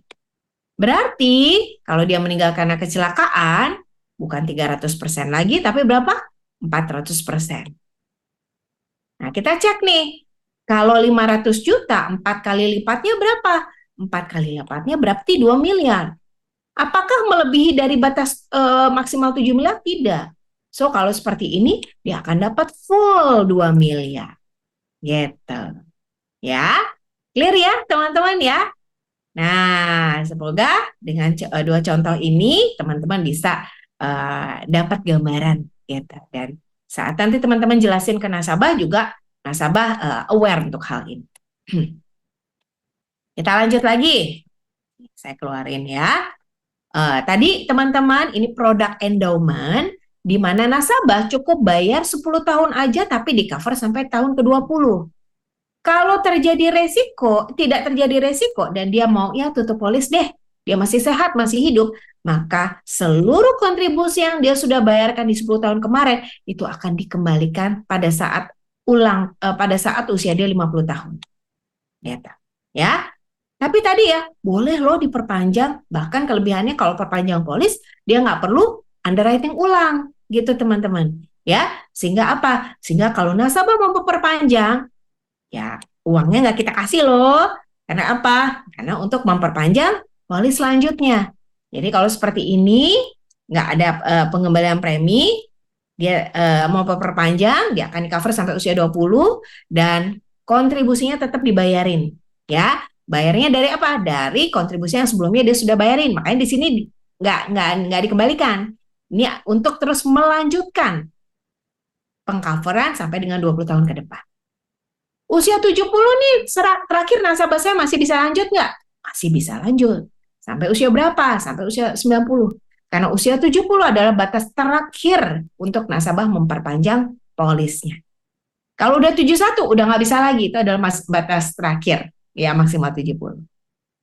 Gitu lebih kurang. Oke? Nah, untuk perpanjangan polis, teman-teman, ini ada juga keterangannya atau informasinya. Jadi, kalau misalkan nih, ya, kalau misalkan tadi ya, nasabah dia masuk usia 35. Berarti untuk 20 tahun ke depan sampai usia 55. Ada kewajiban dia buat ngapain? Buat bayar premi. Selama berapa lama? Selama 10 tahun. Ya, selama 10 tahun dia bayar premi. Ceritanya preminya adalah 1 juta per bulan. Berarti per tahunnya adalah 10 juta. Kalau 10 tahun berarti 120 juta. Ya, sampai dengan 10 tahun. Total premi ya, teman-teman ya. Oke. Dengan UP yang diambil sesuai dengan premi yang dia bayarkan dan sesuai usia dia dapat UP 1 miliar. Dijagain nih resikonya. Sampai dengan usia 55, kalau terjadi resiko dimanapun selama masa perlindungan, 1 miliar akan keluar. Gitu ya. Sampai nih di usia 55. Oke, akhir nih polisnya. Oke, jatuh tempo. Pilihan ada 2. Pak, mau lanjut apa enggak? Kalau polis berakhir, maka seluruh premi Bapak ini tadi akan kita kembalikan ya Pak. 120 jutanya akan Bapak dapat ya Pak ya. Itu yang pertama. Tapi kalau yang nasabah bilang, wah masih 55 resiko gede juga nih, saya mau tetap di cover resikonya gitu ya. Dia bisa perpanjang polis. Dimana perpanjang polis berarti dia pilih yang kedua nih teman-teman. Tetap selama ada kewajiban dia sampai dengan 10 tahun ke depan ya. Kalau dia pilih yang kedua. Kalau dia pilih yang kedua, juga ada 2 pilihan. Pilihan yang pertama adalah, oke Pak, kita perpanjang polisnya Pak ya. Tapi ada pilihan yang pertama Pak. Pilihan pertama Pak, asuransi Bapak tetap, tapi Pak kontribusi naik. Artinya gimana? Artinya gini Pak, kan ini kan kewajiban Bapak masih tetap 10 tahun untuk bayar premi. Bapak mau UP berapa? UP-nya mau tetap 1 miliar nggak? Misalkan, UP mau tetap 1 M? Mau, saya mau tetap 1 miliar. Oke, kalau tetap 1 miliar sama seperti yang sebelumnya di saat Bapak masuk usia 35, sekarang Bapak 55 untuk UP 1 miliar, tentu preminya akan beda, Pak. Kalau sebelumnya 1 juta per bulan, ya, atau per tahunnya adalah 12 juta, 10 tahun 120 juta, kalau di sini, Pak, naik, Pak, untuk dapat UP 1 miliar. Berarti, Pak, kalau kemarin 1 juta per bulan, di sini Bapak bisa naik. Jadi, per bulannya bisa 1,8 atau per tahunnya 1,8 misalnya kali 12 ya. Jadi katakanlah total premi yang sebelumnya dia 120 juta, sekarang Bapak tinggal tambah jadi 210 juta preminya. Di selisih Bapak ya, itu harus Bapak talangin nih Pak. Gitu. Kalau dia mau pilih yang poin pertama. Ya, kalau saya harus nambahin selisih, saya udah nggak ada lagi. Kan saya sudah pensiun, sudah tidak bekerja lagi. Tapi saya mau tetap, ya, UP-nya saya dapat manfaat perlindungan. Oh ya udah, kalau memang Bapak tetap mau diberikan perlindungan, berarti ada pilihan kedua nih Pak. Pilihan kedua apa? Pilihan kedua, UP-nya turun ya Pak. Tapi Bapak nggak perlu bayar kontribusi tambahan lagi, ya. Premi Bapak yang sebelumnya akan terus melanjutkan di sini dengan, nah, UP-nya Pak bukan lagi 1 miliar, tapi sekarang berubah nih Pak. Jadi katakan ya, contoh teman-teman ya, turun jadi 600 juta saja Pak. Gitu. Gitu loh teman-teman maksudnya. Kalau dia memperpanjang polisnya. Lebih kurang seperti itu ya. Semoga teman-teman clear ya di saat nanti mau melakukan perpanjangan polis. Nah, kalau teman-teman buat ilustrasi, seperti ini cara bacanya teman-teman. Tadi Prucinta kan bayarnya fix 10 tahun. Per tahunnya katakanlah 8,7. Bayar nih selama 10 tahun. Totalnya berarti 87.360.000 untuk bisa dapat UP 1 miliar ceritanya. Ya. Nah, dia bayar terus sampai dengan usia sampai dengan 20 tahun ke depan dia masih hidup loh, dia masih sehat loh gitu ya, teman-teman ya. Nah, berarti kalau dia mau tutup polisnya, seluruh premi yang dia sudah bayarkan kemarin itu akan dikembalikan. Gitu, teman. Tapi kalau dia mau lanjut, seperti yang penjelasan slide sebelumnya, tinggal pilih mau UP-nya tetap atau UP-nya turun. Gitu ya. Nah, pertanyaan selanjutnya, Ruth, kalau misalkan nih nasabah, dia nggak mau, dia udah bayarnya 10 tahun, tapi dia nggak mau nunggu sampai tahun ke-20. Dia mau stop aja nih di tahun ke-13. Gimana? Premi yang 10 tahun kemarin kembali nggak? Nah, ini kan dia sebenarnya udah bayar 10 tahun ya. Sudah bayar 10 tahun ya. Tapi bukan berarti setelah 10 tahun dia mau stop, dia bisa kembali tuh seluruh preminya. Enggak. Karena ini bukan tabungan, ini adalah asuransi. Jadi kalau dia mau tutup polis sebelum tahun ke-20, katakan tahun ke-13, maka bukan 87 juta lagi yang akan dia terima, tapi dia hanya terima sejumlah nilai tunai yang ada di dalam polis. Di dalam ilustrasi. Itu berapa? Dia hanya terima 26 juta. Sekian-sekian saja. Gitu loh maksudnya teman-teman. Jadi kalau dia cuma terima sedikit, ya ngapain sih harus ditutup? Mendingan dia tunggu gitu sampai tahun ke-20. Ya kalau terjadi resiko sebelum tahun ke-20 kan dia dapat UP lebih gede. Ya. Nah, jadi ikutinlah yang seperti ini. Gitu loh teman-teman. Dan ingatkan kalau nasabah tetap kekeh mau tutup polis, ya dia hanya dapat sejumlah nilai tunai yang ada di dalam ilustrasi seperti ini. Gitu. Ya. Oke, lanjut lagi. Ini adalah underwriting-nya. Ini adalah untuk surplus underwriting. Seperti yang tadi sudah dijelaskan, kalau ada kelebihan, maka nanti akan diberikan kepada peserta, dibagikan ke dana baru dan kepada perusahaan. Dan surplus underwriting ini hanya diberikan kepada nasabah-nasabah yang memang tidak pernah mengajukan klaim, ya. Terus polisnya sudah minimum 1 tahun berjalan, iuran baru sudah dibayarkan, dan polisnya in force. Surplus underwriting akan diberikan setiap tanggal 30 April. Ya, teman-teman. Lanjut lagi di sini untuk aspek produknya ya, teman-teman ya. Siapa-siapa aja sih yang bisa diberikan Prucinta, mulai dari usia 1 sampai 60 tahun, pemegang polisnya 21 atau 18 tahun tapi sudah menikah gitu ya. Kontribusi, nah ini teman-teman, mulai dari Rp300.000 aja teman-teman per bulan. Jadi masih sangat-sangat terjangkau. Masa kepesertaan 20 tahun, tidak ada pilihan dolar atau mata uang lain selain rupiah ya. Masa tunggu tidak ada, prosesnya full underwriting, riders tidak ada, dan santunan asuransi mulai dari Rp20 juta saja. Gitu, ya. Lalu di sini untuk pembayaran kontribusi teman-teman. Bisa pilih bulanan, 3 bulan, 6 bulan, atau tahunan. Periode pembayarannya 10 tahun. Free look tetap berlaku, grace period. Itu H-1 di bulan berikutnya. Jadi kalau jatuh tempo ada sekarang, dia nggak bayar, masih tetap aktif polisnya. Tapi kalau H-1 di bulan berikutnya, dia nggak bayar juga, besoknya udah lapse. Besoknya terjadi resiko kematian, manfaat nggak dapat. Karena kalau lapse, maka apapun yang terjadi pada polisnya tidak akan dibayarkan. Ya. Oke. Nah, selanjutnya ada pembayaran kontribusi. Nasabah bisa pilih tahunan, bulanan, semesteran, 3 bulanan. Tapi yang paling menguntungkan bagi nasabah adalah kalau dia bayar secara tahunan. Kenapa? Karena kalau bayar secara tahunan, 1 tahun kan ada 12 bulan ya. Ini nasabah cuma bayar 11 bulan aja.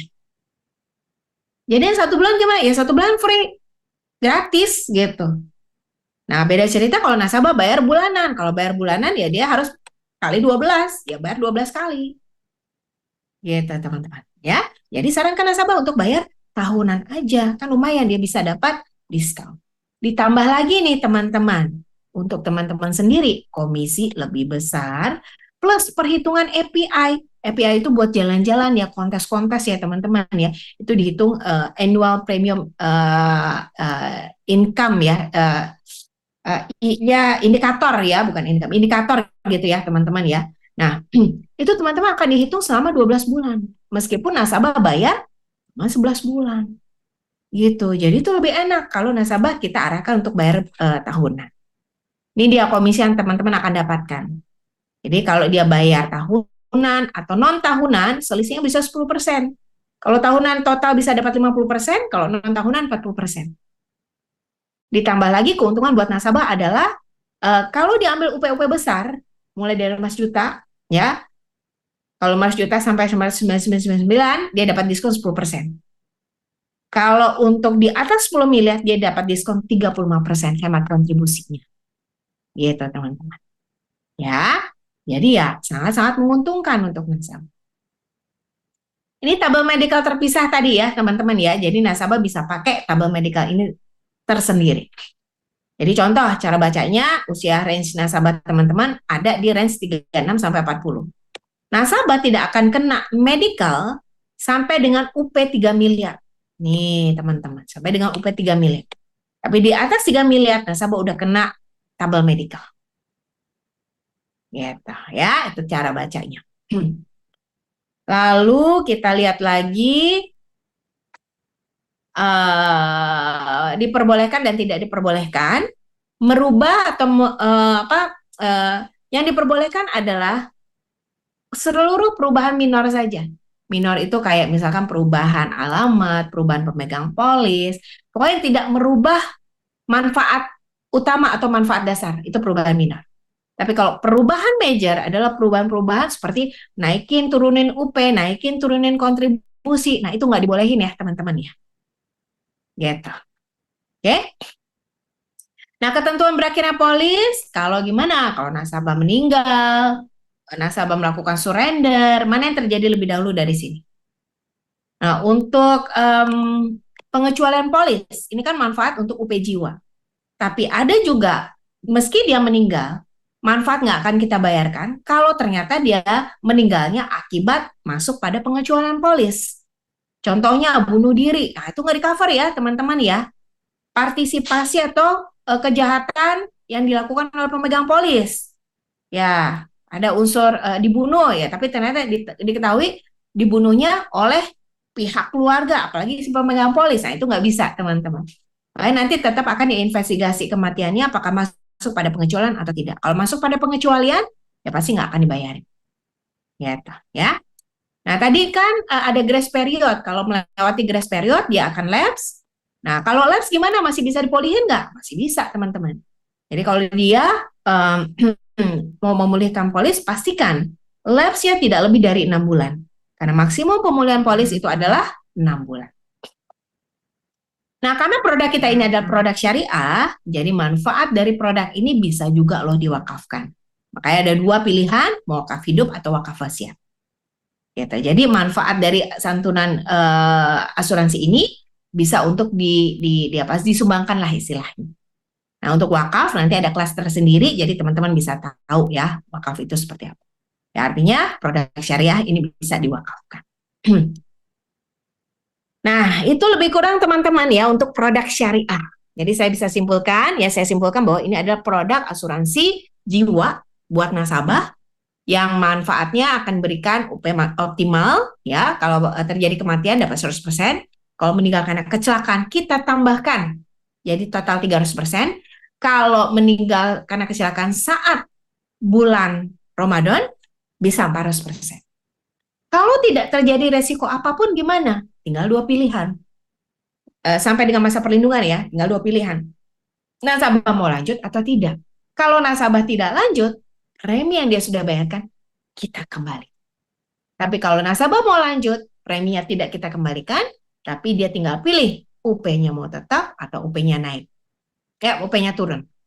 Kalau UP tetap, nasabah harus bersedia membayarkan selisih, ya, selisih premi yang harus dia bayarkan menjadi kewajiban. Kalau preminya turun, kalau UP-nya turun, maka preminya tidak perlu dia bayarkan, tapi dia tetap di cover sampai dengan 20 tahun ke depan. Itu lebih kurang. Ya, karena saya sudah jelaskan, sekarang saya mau tes pemahaman teman-teman. Ya, ada 2 soal lagi. Dan seperti tadi, silakan teman-teman boleh jawab di kolom chat untuk pertanyaan nomor 1. Silakan. Ya, sambil menyimak ya, teman-teman ya, sambil saya mau lihat. Silakan, boleh.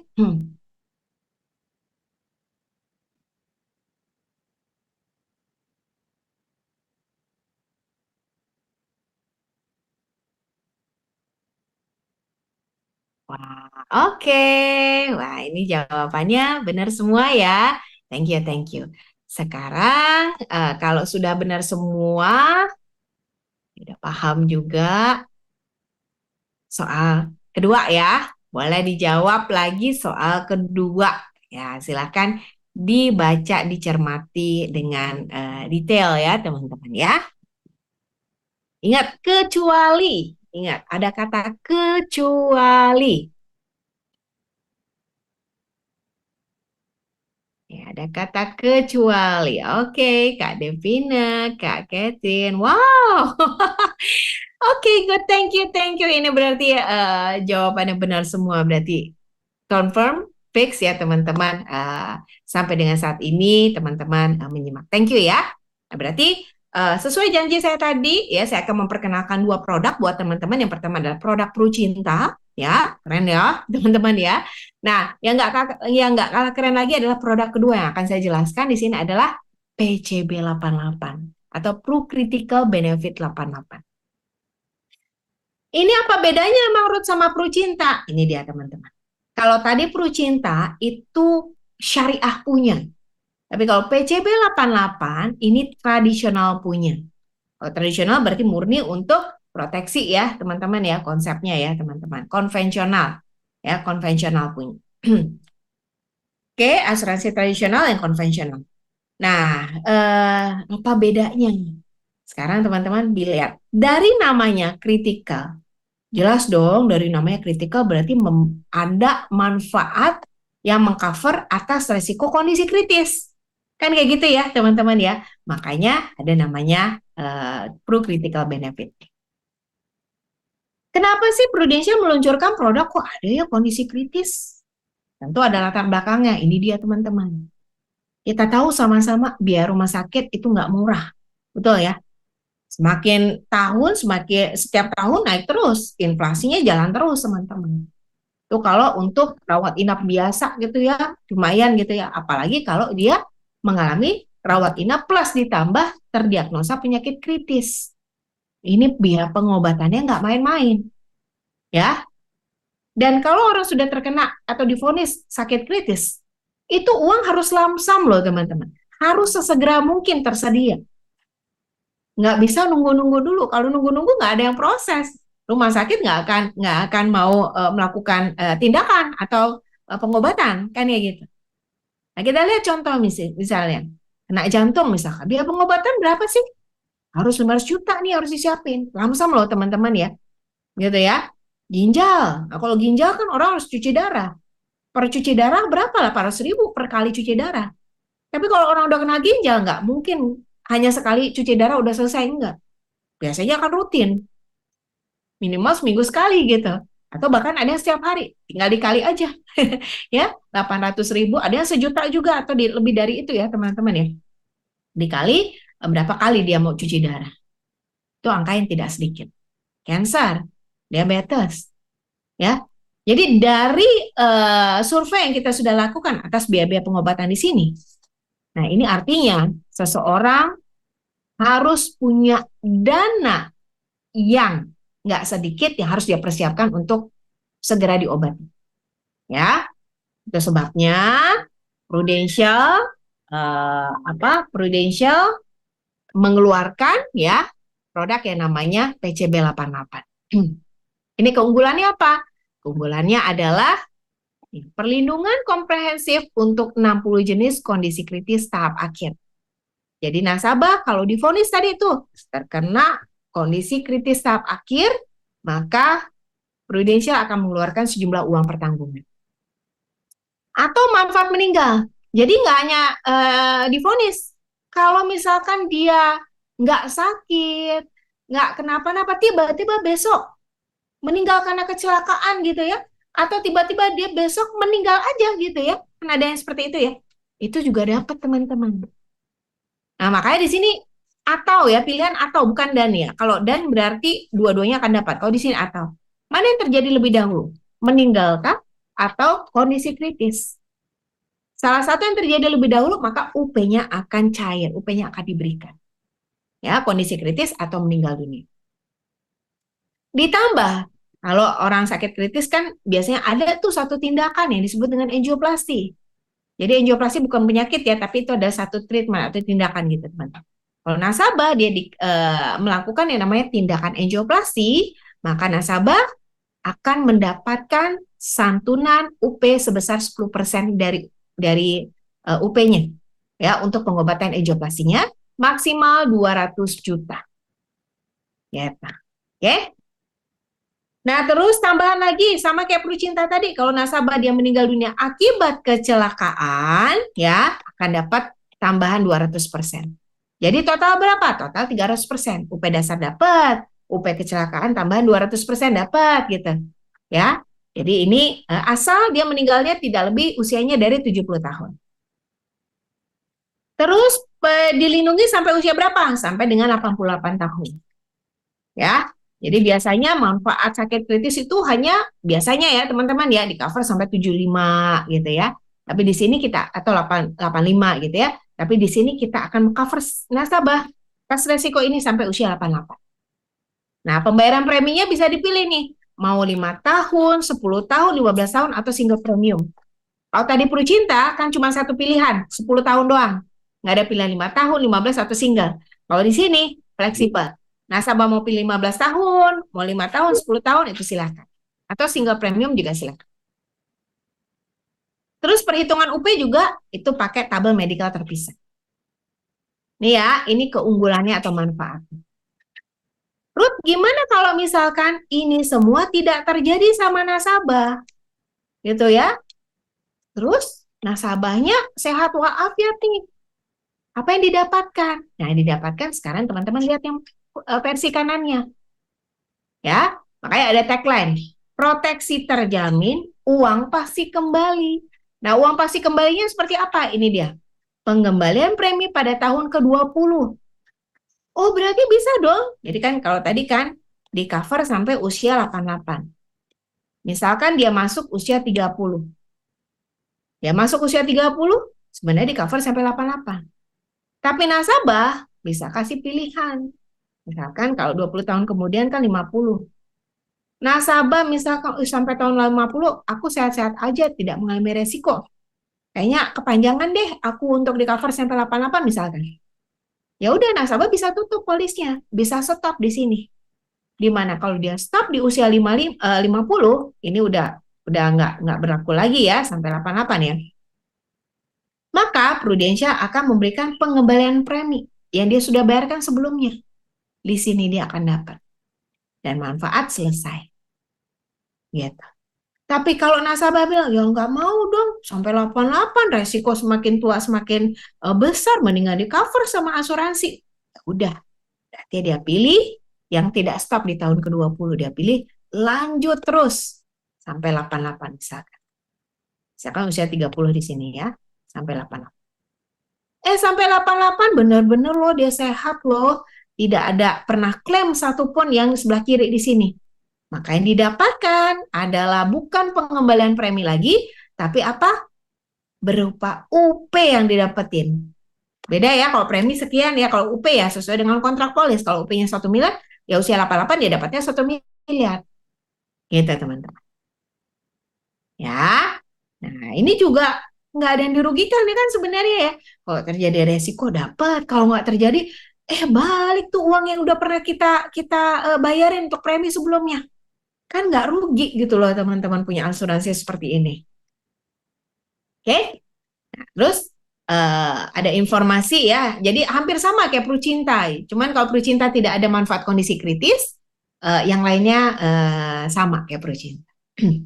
Plus tambahan lagi kalau dia meninggal karena kecelakaan teman-teman, tambahannya kayak Prucinta tadi ya, dapat tambahan 200% plus UP 100, jadi 300. Cuman yang ngebedain adalah maksimum UP-nya di PCB 88. Kalau Prucinta tadi maksimal kan 7 miliar, kalau PCB 88 maksimal 6 miliar untuk orang dewasa. Kalau untuk anak-anak maksimal adalah 3 miliar. Untuk UP kecelakaan. Gitu. Ya, kita kasih contoh. Nah, kalau ya ini teman-teman udah tahu ya tadi UP 500 juta ya, teman-teman. Sekarang saya mau tes lagi, teman-teman. Contohnya nih, kalau UP-nya 5 miliar, meninggal karena kecelakaan. Coba, sekarang udah kompak semua belum jawabannya? Dapat berapa ya UP 5 miliar? Silahkan. Ya, saya mau tes pemahaman teman-teman. Kalau UP 5 miliar, meninggal karena kecelakaan, dapat UP berapa ya? Coba. Coba yuk teman-teman.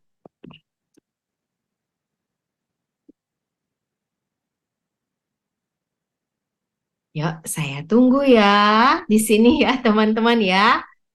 Oke, boleh. Sama kayak tadi. Aduh, berapa ya Ruth? Nggak tahu juga nggak apa-apa. Tulis aja nggak tahu gitu ya. Kalau teman-teman udah hitung-hitung, coba ketik di kolom chat. Berapa angka yang teman-teman sudah hitungkan atas resiko ini. Yuk, Kak Tihani. Ini kayaknya Kak Tihani belum belum belum pernah ada nih di sini. Coba boleh yuk. Kemudian Kak Januarta, ya masih ada kan di sini ya? Kalau ada, boleh teman-teman boleh komen di kolom chat. Silahkan. Silahkan yuk, saya tunggu loh teman-teman ya. Karena kalau saya jelasin sendiri, terus teman-teman kurang paham ya, kan saya juga yang ini, yang merasa bersalah gitu. Kayaknya saya nggak menjelaskan atau kurang paham. Kalau kurang paham, saya jelasin ulang gitu. Tapi kalau misalkan teman-teman paham, boleh dong ketik di kolom chat ya. Jawaban yang tepatnya berapa gitu. Aduh, saya apresiat banget nih sama Kak Sherin ya, yang tetap selalu ada dan menyimak ya. Boleh yang lain juga nih sama kayak Kak Sherin. Jadi waktu yang teman-teman pakai di sini, teman-teman nggak sekadar formalitas, nggak sia-sia gitu ya. Teman-teman bisa mendapatkan sesuatu di sini. Gitu. Karena kan habis dari MFC teman-teman udah bisa jualan setelah lulus AJI sih ya. Tadi kan banyak yang udah lulus AJI ya. Jadi kalau udah lulus AJI udah bisa langsung eksekusi. Tawarin deh produk ini. Ya setidaknya langsung nih siang nanti teman-teman ketemu sama siapa gitu. Ya, ketemu sama temen kah, ceritain aja mengenai produk ini kira-kira oke apa enggak gitu. Ya. Soal mereka mau beli apa enggak ya itu urusan nanti. Yang penting cerita dulu. Ada loh produk yang Prudential kayak gini gini gini nih. Lo beli, lo bayar gitu ya, premi sekian. Tapi kalau lo nggak kena, balik lo. Gitu. Lihat respon mereka nanti. Kira-kira seperti apa? Gitu. Ada yang tertarik, ada yang biasa, atau ya ada yang nggak tertarik. Ya itu kita bisa lihat nanti. Nah, syukur-syukur ada yang tertarik bisa closing langsung teman-teman siang nanti, kan? Ya. Oke. Ini ada lagi selain Kak Sharon? Atau Kak Sharon di sini yang mewakili semuanya jawabannya? Karena cuma Kak Sharon doang. Ya udah, berarti saya positive thinking aja deh. Ini Kak Sharon mewakili semuanya ya, jawabannya 11 miliar ya. Kita cekidot. Wah, ini berarti Kak Sharon penjelasannya udah dijelaskan sama teman-teman yang lain ya, karena perwakilan sama teman-teman yang lain ya, jawabannya benar. Ya sebenarnya kayak bercinta tadi sih teman-teman, batas maksimal. Jadi kalau ternyata UP kecelakaannya sudah melebihi dari batas maksimal, tadi maksimal PCB kan 6 miliar ya, kita cuma kasih 6 miliar. Tapi UP dasarnya tetap akan kita berikan, yaitu 5 miliar. So 5 tambah 6 jadi 11 miliar. Ya, nah itu lebih kurang ya teman-teman. Oke, lanjut lagi ada angioplasti nih. Kalau angioplasti tadi ya, itu adalah manfaat yang akan kita berikan di luar dari UP dasar. Jadi dia akan diberikan 10%, tapi pastikan angioplasinya itu diklaim sebelum klaim manfaat dasar. Ya, sehingga kalau dia klaim sebelum manfaat dasar diajukan, dia bisa dapat total hingga 110%. Gitu. Tapi kalau dia klaim dulu kondisi kritis, sebulan kemudian dia diminta untuk angioplasti atau ada tindakan angioplasti, udah nggak bisa lagi. Karena sekali kondisi kritis sudah cair, ya polisnya berakhir. Oke, nah ini ketentuan dari PCB 88, jenis produknya standalone, ya. Persyaratan masuk sama kayak flu cinta.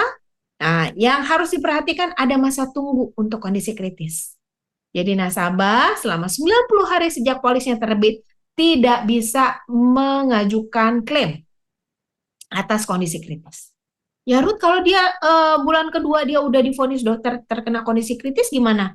Nah, itu akan dikecualikan alias tidak akan dibayarkan. Ya, jadi pastikan dia melewati dulu 90 hari ya untuk masa tunggu dan ya setelah lewat dari situ baru tuh manfaatnya akan dibayar. Preminya sama kayak Flu Cinta mulai dari Rp300.000 saja per bulan ya dan ada free look period. Nah, kalau teman-teman buat ilustrasi, gambarannya seperti ini cara bacanya. Jadi nanti pastikan, tentukan nasabah nanti bayar pilih pembayaran preminya berapa lama. Misalkan 15 tahun, tenor yang paling panjang. Ya udah kita lihat. Per tahunnya 24 juta sekian-sekian, berarti kalau 15 tahun total terkumpul preminya adalah Rp372.500.000. Tadi ada dua pilihan. Mau dia stop di tahun ke-20, tidak pernah klaim, dia stop di tahun ke-20, premi akan kita kembalikan. Full semua. Tapi kalau dia nggak mau, dia mau lanjut sampai tahun ke-88, ini tidak kita kembalikan. Tapi kalau usia 88, dia masih hidup, sehat, tidak pernah ada klaim, maka bukan lagi premi yang dikembalikan, tapi sejumlah uang pertanggungan full yang akan kita berikan kepada nasabah. Gitu. Ya, itulah manfaat daripada si PCB 88. Nah, ini ketentuan lainnya. Polis berakhir kalau ya salah satunya mana? Penebusan polis kah, lapse kah, tanggal akhir pertanggungan terjadi.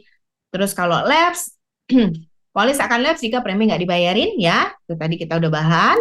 Lalu ketentuan pemulihan polis. Kalau tadi Pru Cinta, dia bisa maksimal polis dipulihkan itu 6 bulan. Tapi kalau PCB 88 masih bisa 24 bulan.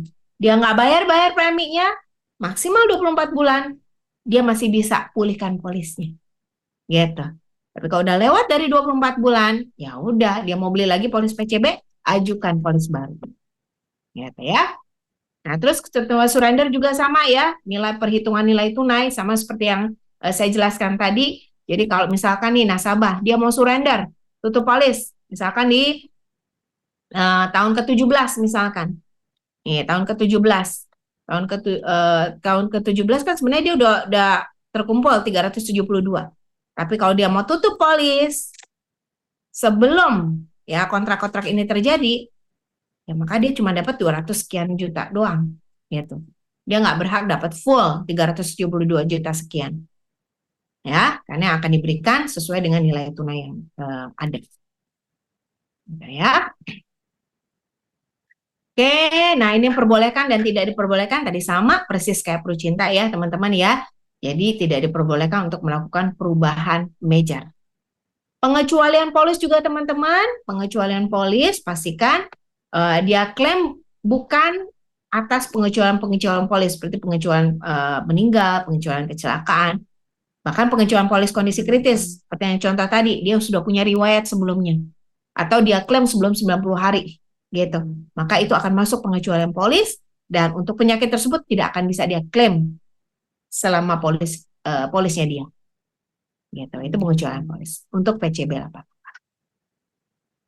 Nah, sampailah kita di tes pemahaman. Kalau tadi saya sudah jelaskan dan harapan saya Bapak Ibu semua paham. Nah, sekarang untuk membuktikan bahwa teman-teman Bapak Ibu paham mengenai penjelasan PCB 88 tadi, yuk boleh dong teman-teman jawab di kolom chat. Jawaban yang tepat untuk soal pertama itu apa? Silahkan. Silahkan boleh jawab di kolom chat Bapak Ibu.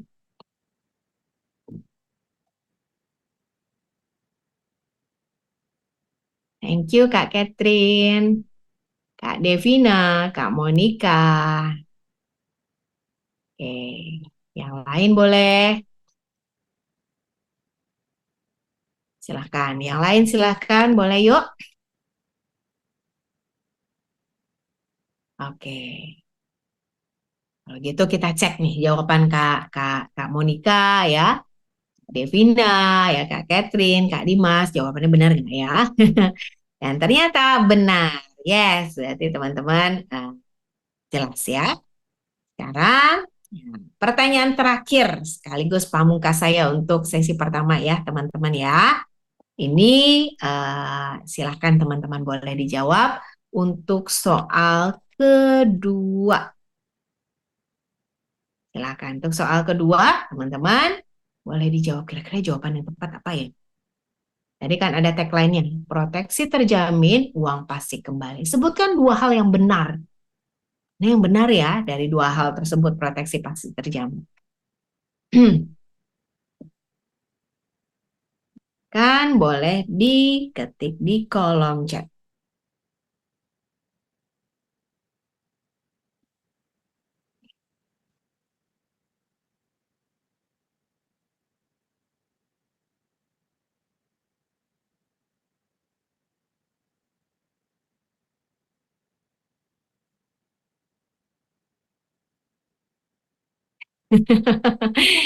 Wow, jawabannya oke. Nggak kepancing ya. Wah, kalau satu kayaknya eh, kurang tepat, yang dua juga tepat gitu. Jadi ini jawabannya dua gitu, A dan B gitu ya. Oke, nah iya. Jadi Kak Catherine sama Kak Monica ya melihat ini kayaknya benar semua, udah dua-duanya deh gitu. Untungnya nggak ada yang jawab C ya teman-teman ya. Berarti sampai sini teman-teman kuasai berarti ya. Jadi tagline untuk apa proteksi terjamin uang pasti kembali ya. Jaminan 100% pengembalian premi. Ingat, itu akan dikembalikan kalau dia mau tutup polis di tahun ke-20. Itu akan dapat. Itu berarti benar ya. Dan yang kedua adalah, kalau sampai dengan masa perlindungan usia 88 dia tidak terjadi resiko, maka bukan premi lagi yang akan dikembalikan, tapi 100% UP yang akan dikembalikan. Gitu ya. Dan thank you untuk jawaban teman-teman yang sudah merespon di sini ya. Teman-teman menyimak ya, artinya kelebihan teman-teman yang menyimak adalah teman-teman bisa eksekusi tanpa ada misleading nantinya teman-teman ya, untuk teman-teman bisa menyampaikan kepada nasabah. Oke, nah sampai sini teman-teman, kalau sudah cukup clear, sudah cukup jelas ya, boleh dong teman-teman ketik di kolom chat mantap, ketik mantap coba teman-teman ya. Ada berapa orang yang merespon atau menyimak yang masih tetap fokus di device-nya ya, boleh ketik mantap. 1, 2, 3, 4, 5. Wah, kok ini 6, oh, banyak juga ya ternyata ya. Tadi ternyata masih oke. Mungkin tadi masih mencerna, masih mengunyah dulu ya. Jadi belum respon gitu ya. Tapi ternyata sekarang masih ada teman-teman di sini untuk tetap respon. Sip, kalau gitu teman-teman. Yes, Kak Marcelin ya top, mantap, mantap. The best, yes, top Marco top. Dahsyat, aye gitu ya. Oke, baik kalau gitu kalau teman-teman sudah clear, sudah cukup jelas ya. Itu adalah sesi pertama yang saya bawakan ya. Nah, kita akan masuk untuk sesi kedua. Sesi kedua udah nggak bahas produk lagi ya, Kak Ita ya, lebih ke operationnya lagi. Nah, sama gimana sih cara jualnya ya untuk dua produk supaya habis ini teman-teman sudah siap eksekusi. Sama nanti habis training MFC apa yang harus saya lakukan. Nah, ini di sesi kedua yang akan dibawakan oleh rekan saya Kak Ita. Silakan Kak Ita. Oke, thank you Kak Ruth. Nah, teman-teman, di sini saya akan melanjutkan untuk sesi kedua ya. Jadi sebagai pelengkap nih, tadi yang sudah disampaikan sama Kak Ruth di sesi pertama, teman-teman udah belajar soal tujuan punya asuransi jiwa itu seperti apa. Kemudian konsepnya bagaimana, lalu produknya. Nah, produk yang tadi disampaikan sama Kak Ruth itu adalah produk yang simple untuk teman-teman tawarkan kepada calon nasabah nantinya. Tapi tak, kalau misalkan tadi saya kan baru pertama kali nih ikut My First Case. Kalau nanti saya mau melanjutkan lagi untuk full trainingnya boleh nggak? Boleh banget teman-teman. Karena walaupun memang Percinta dan PCB 88 itu adalah produk yang simple, tapi kan di sini kan memang kami paham ya teman-teman baru pertama kali belajar, pertama kali memahami. Kalau misalkan teman-teman masih bingung, belum pede ngomongnya nanti kepada nasabahnya seperti apa, teman-teman nanti bisa nih untuk mengikuti sesinya secara full. Jadi setiap produk itu pasti akan ada trainingnya ya teman-teman ya. Nanti bisa cek di dalam Proofforce untuk training Cinta, training PCB 88, paling dekat itu ada di tanggal berapa. Teman-teman nanti boleh cek ya di dalam Proofforce-nya masing-masing. Oke? Kemudian kita lanjutkan lagi teman-teman. Ita, kalau tadi saya sudah paham soal Cinta sama PCB 88. Yang namanya kedua produk tersebut kan pasti perbedaan manfaatnya juga ya teman-teman ya. Jika nanti saya mengutawarkan berikan solusi, kira-kira saya bisa menawarkannya kepada siapa tak? Nah, di sini teman-teman kita akan bahas satu persatu ya, mulai dari target segmennya Cinta. Simpel ya teman-teman, karena Cinta tadi kan dimanfaat produknya adalah untuk santunan. Santunan kalau nasabahnya di sini terkena resiko yaitu meninggal dunia. Meninggal dunianya apapun ya teman-teman ya, mau itu sakit atau sebabnya karena kecelakaan, ya nantinya akan mendapatkan 100% santunan asuransi dasar di luar kecelakaan, tapi kalau kecelakaan berarti ada 300 dan 400%. Nah, berarti target segmentasinya untuk produk Cinta itu adalah untuk orang-orang yang dimana sudah fokus punya kebutuhan perlindungan optimal untuk santunan meninggal, teman-teman. Karena kalau untuk produk Cinta di sini, ini kan sebagai pengganti income. Tadi yang seperti Kak Ruth sudah sampaikan di sesi pertama, jadi kalau ada satu keluarga terdiri dari ayah, ibu, dan seorang anak, jangan sampai nih nanti kalau terjadi resiko ya, yang namanya resiko itu kan dekat dengan kita ya teman-teman ya. Kita punya rencana di masa depan ya apapun itu teman-teman. Mau itu untuk menyekolahkan anak setinggi-tingginya, kemudian mau untuk pembelian rumah, pembelian apa namanya kendaraan bermotor, mau untuk pergi liburan atau mungkin eh, haji gitu ya teman-teman ya kalau yang muslim haji, umroh dan lain sebagainya itu kan memang rencana kita teman-teman tapi di masa depan itu masih jauh gitu ya. Tapi yang paling dekat dengan kita teman-teman yaitu resiko kehidupan. Berarti kalau sampai dengan resiko itu terjadi, berarti di sini kita jangan sampai meninggalkan keluarga. Udah pasti keluarga yang kita sayang ya teman-teman ya, dalam keadaan lemah, lemah ilmu, lemah adab, lemah financial pun teman-teman jangan sampai biaya hidupnya, jangan sampai standar hidupnya itu menurun.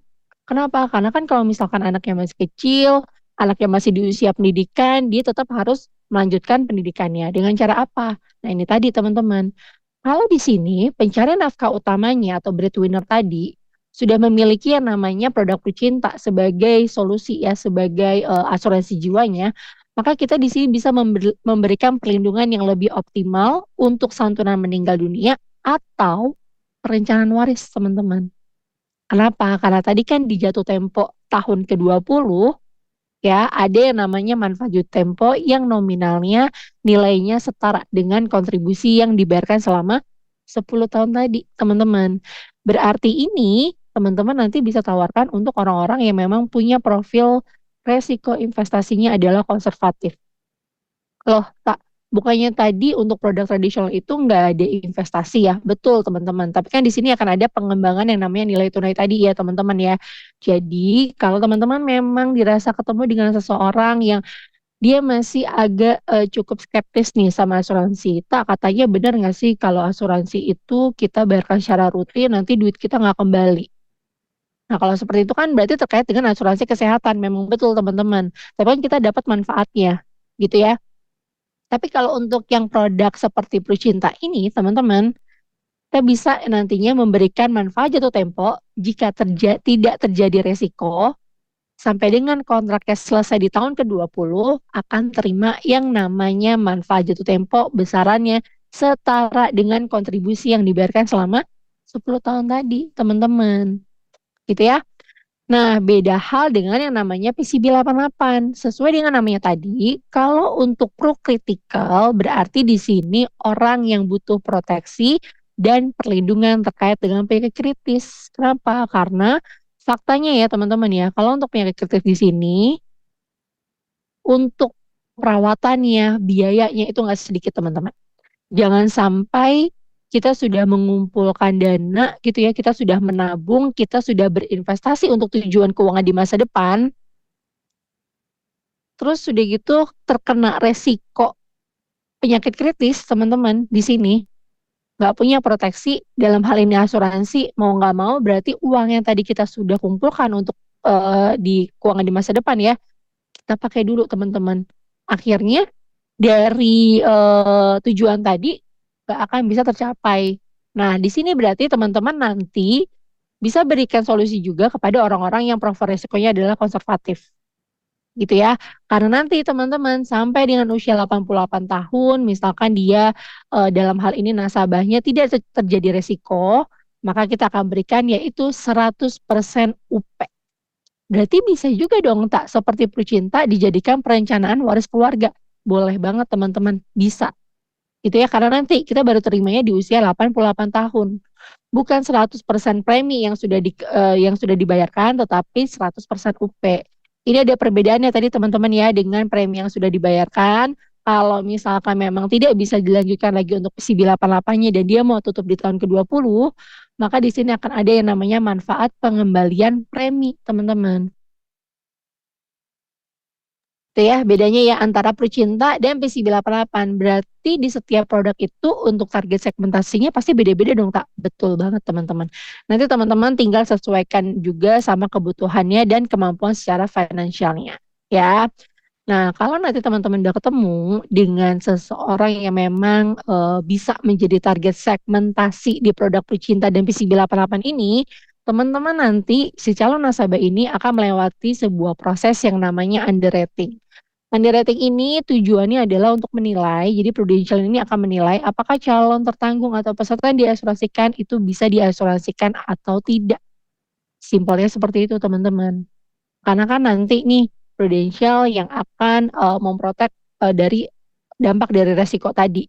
Berarti di sini sebelum nasabah teman-teman untuk bergabung di keluarga besar Prudential sebagai nasabah, maka Prudential harus menilai dulu, bisa nggak nih jadi nasabahnya bisa diasuransikan atau tidak. Dilihatnya dari mana sih tak? Setahu saya kalau kayak gitu tuh ada yang namanya medical check up. Bener nggak sih? Betul teman-teman.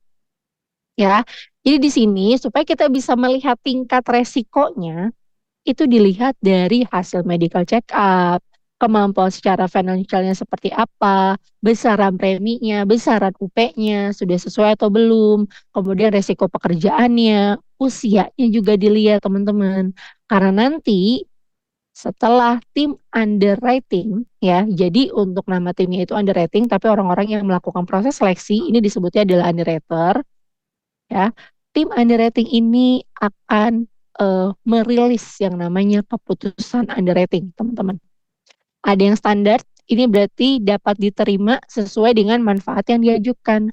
Jadi kalau nanti teman-teman sudah lulus post-tesnya MFC, kemudian teman-teman juga sudah mengikuti beberapa produk, bisa buat ilustrasi asalkan sudah lulus sertifikasinya, teman-teman kan akan bantu nih calon nasabahnya teman-teman di sini untuk membuatkan ilustrasi di dalam Proofforce.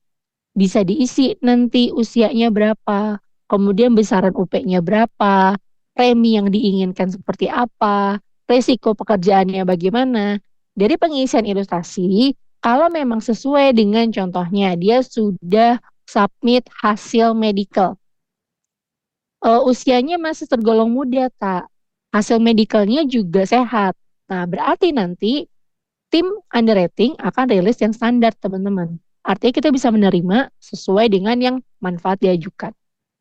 Tapi lain halnya, kalau misalkan kita, saya punya nih calon nasabah, dia punya riwayat penyakit. Memang penyakit ini sudah diderita cukup lama, teman-teman, gitu ya.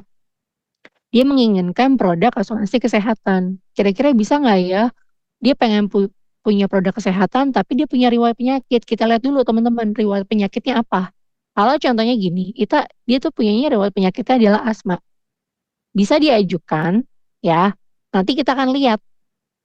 Karena di sini, teman-teman, untuk yang substandard, Prudential bisa terima untuk menjadi nasabahnya Pro ya pastinya.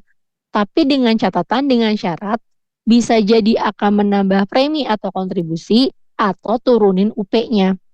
Kalau pakai contoh yang tadi teman-teman, itu dia ada riwayat penyakitnya asma atau mungkin penyakit yang lainnya. Kira-kira bisa nggak ya kalau nanti tim underwriting akan menerima? Nah, balik lagi teman-teman.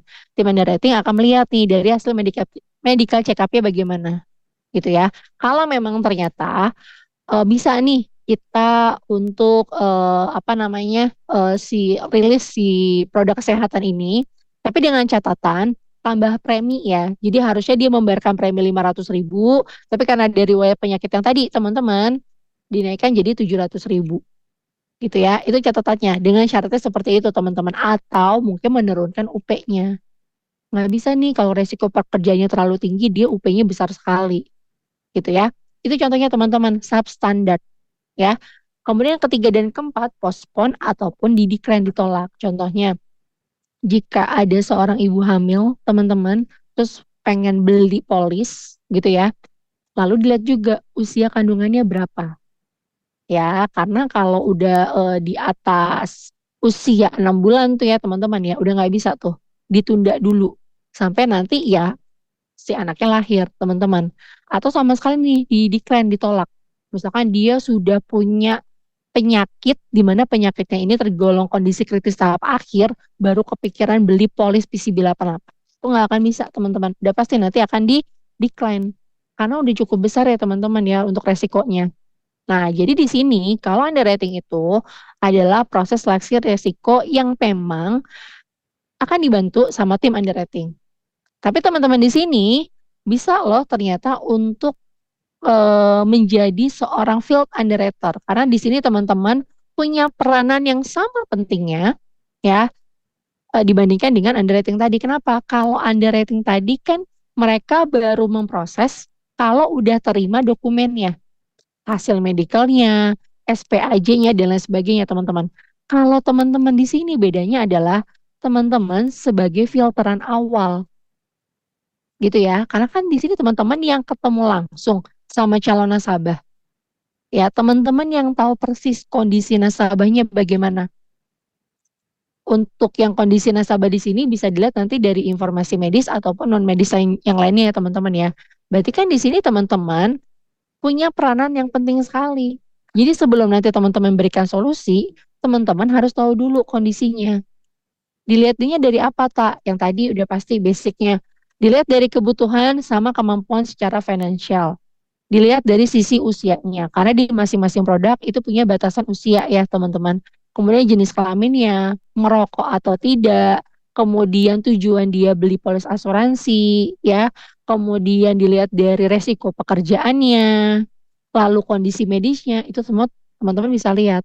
Kenapa? Karena mungkin pas pertama kali ketemu, teman-teman kan screening di awal teman-teman yang tahu kondisinya, apakah dia memang benar seorang smoker atau tidak, atau memang dia hanya social smoker aja contohnya, ya, atau mungkin bisa juga dilihat dari apa namanya gestur, itu kan juga bisa dilihat teman-teman. Pada saat teman-teman ketemu langsung sama nasabah. Jadi di sini teman-teman diharapkan dengan teman-teman melakukan fact finding nantinya atau pendekatan, teman-teman tahu nih kira-kira produk mana yang memang sesuai dengan kebutuhannya saat ini.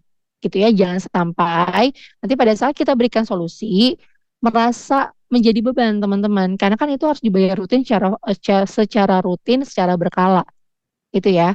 Kalau di sini ada batasannya 30% dari income yang ada, teman-teman. Nah, kalaupun nanti akan ada tambahan informasi, teman-teman bisa berikan tambahan keterangan. Misalkan di dalam SPAJ, dalam ilustrasi nggak ada nih, Tak. Saya nggak bisa mengisi gitu ya keterangan-keterangan tambahan. Teman-teman nanti bisa tambahan keterangan melalui amandemen salah satunya. Ya. Oke, setelah itu kalau kita lihat dari proses penjualan sendiri, teman-teman, Tak, saat ini kan saya baru bergabung nih. sebagai mitra bisnis Prudential Indonesia. Apakah nanti saya di sini langsung closing? Basic ya teman-teman, harus tahu dulu. Sebelum nanti teman-teman menuju ke closing, teman-teman harus melewati beberapa step. Paling nggak di sini idealnya teman-teman bisa lakukan. Di sini kita mau berikan informasi ya teman-teman ya. Teman-teman bisa pelajari modul secara mandiri di dalam Proofforce yang namanya modul SAP, Sales Advisory Process. Gitu ya. Di mana Advisory Process ini berupa mappingan teman-teman. Langkah pertama yang saya lakukan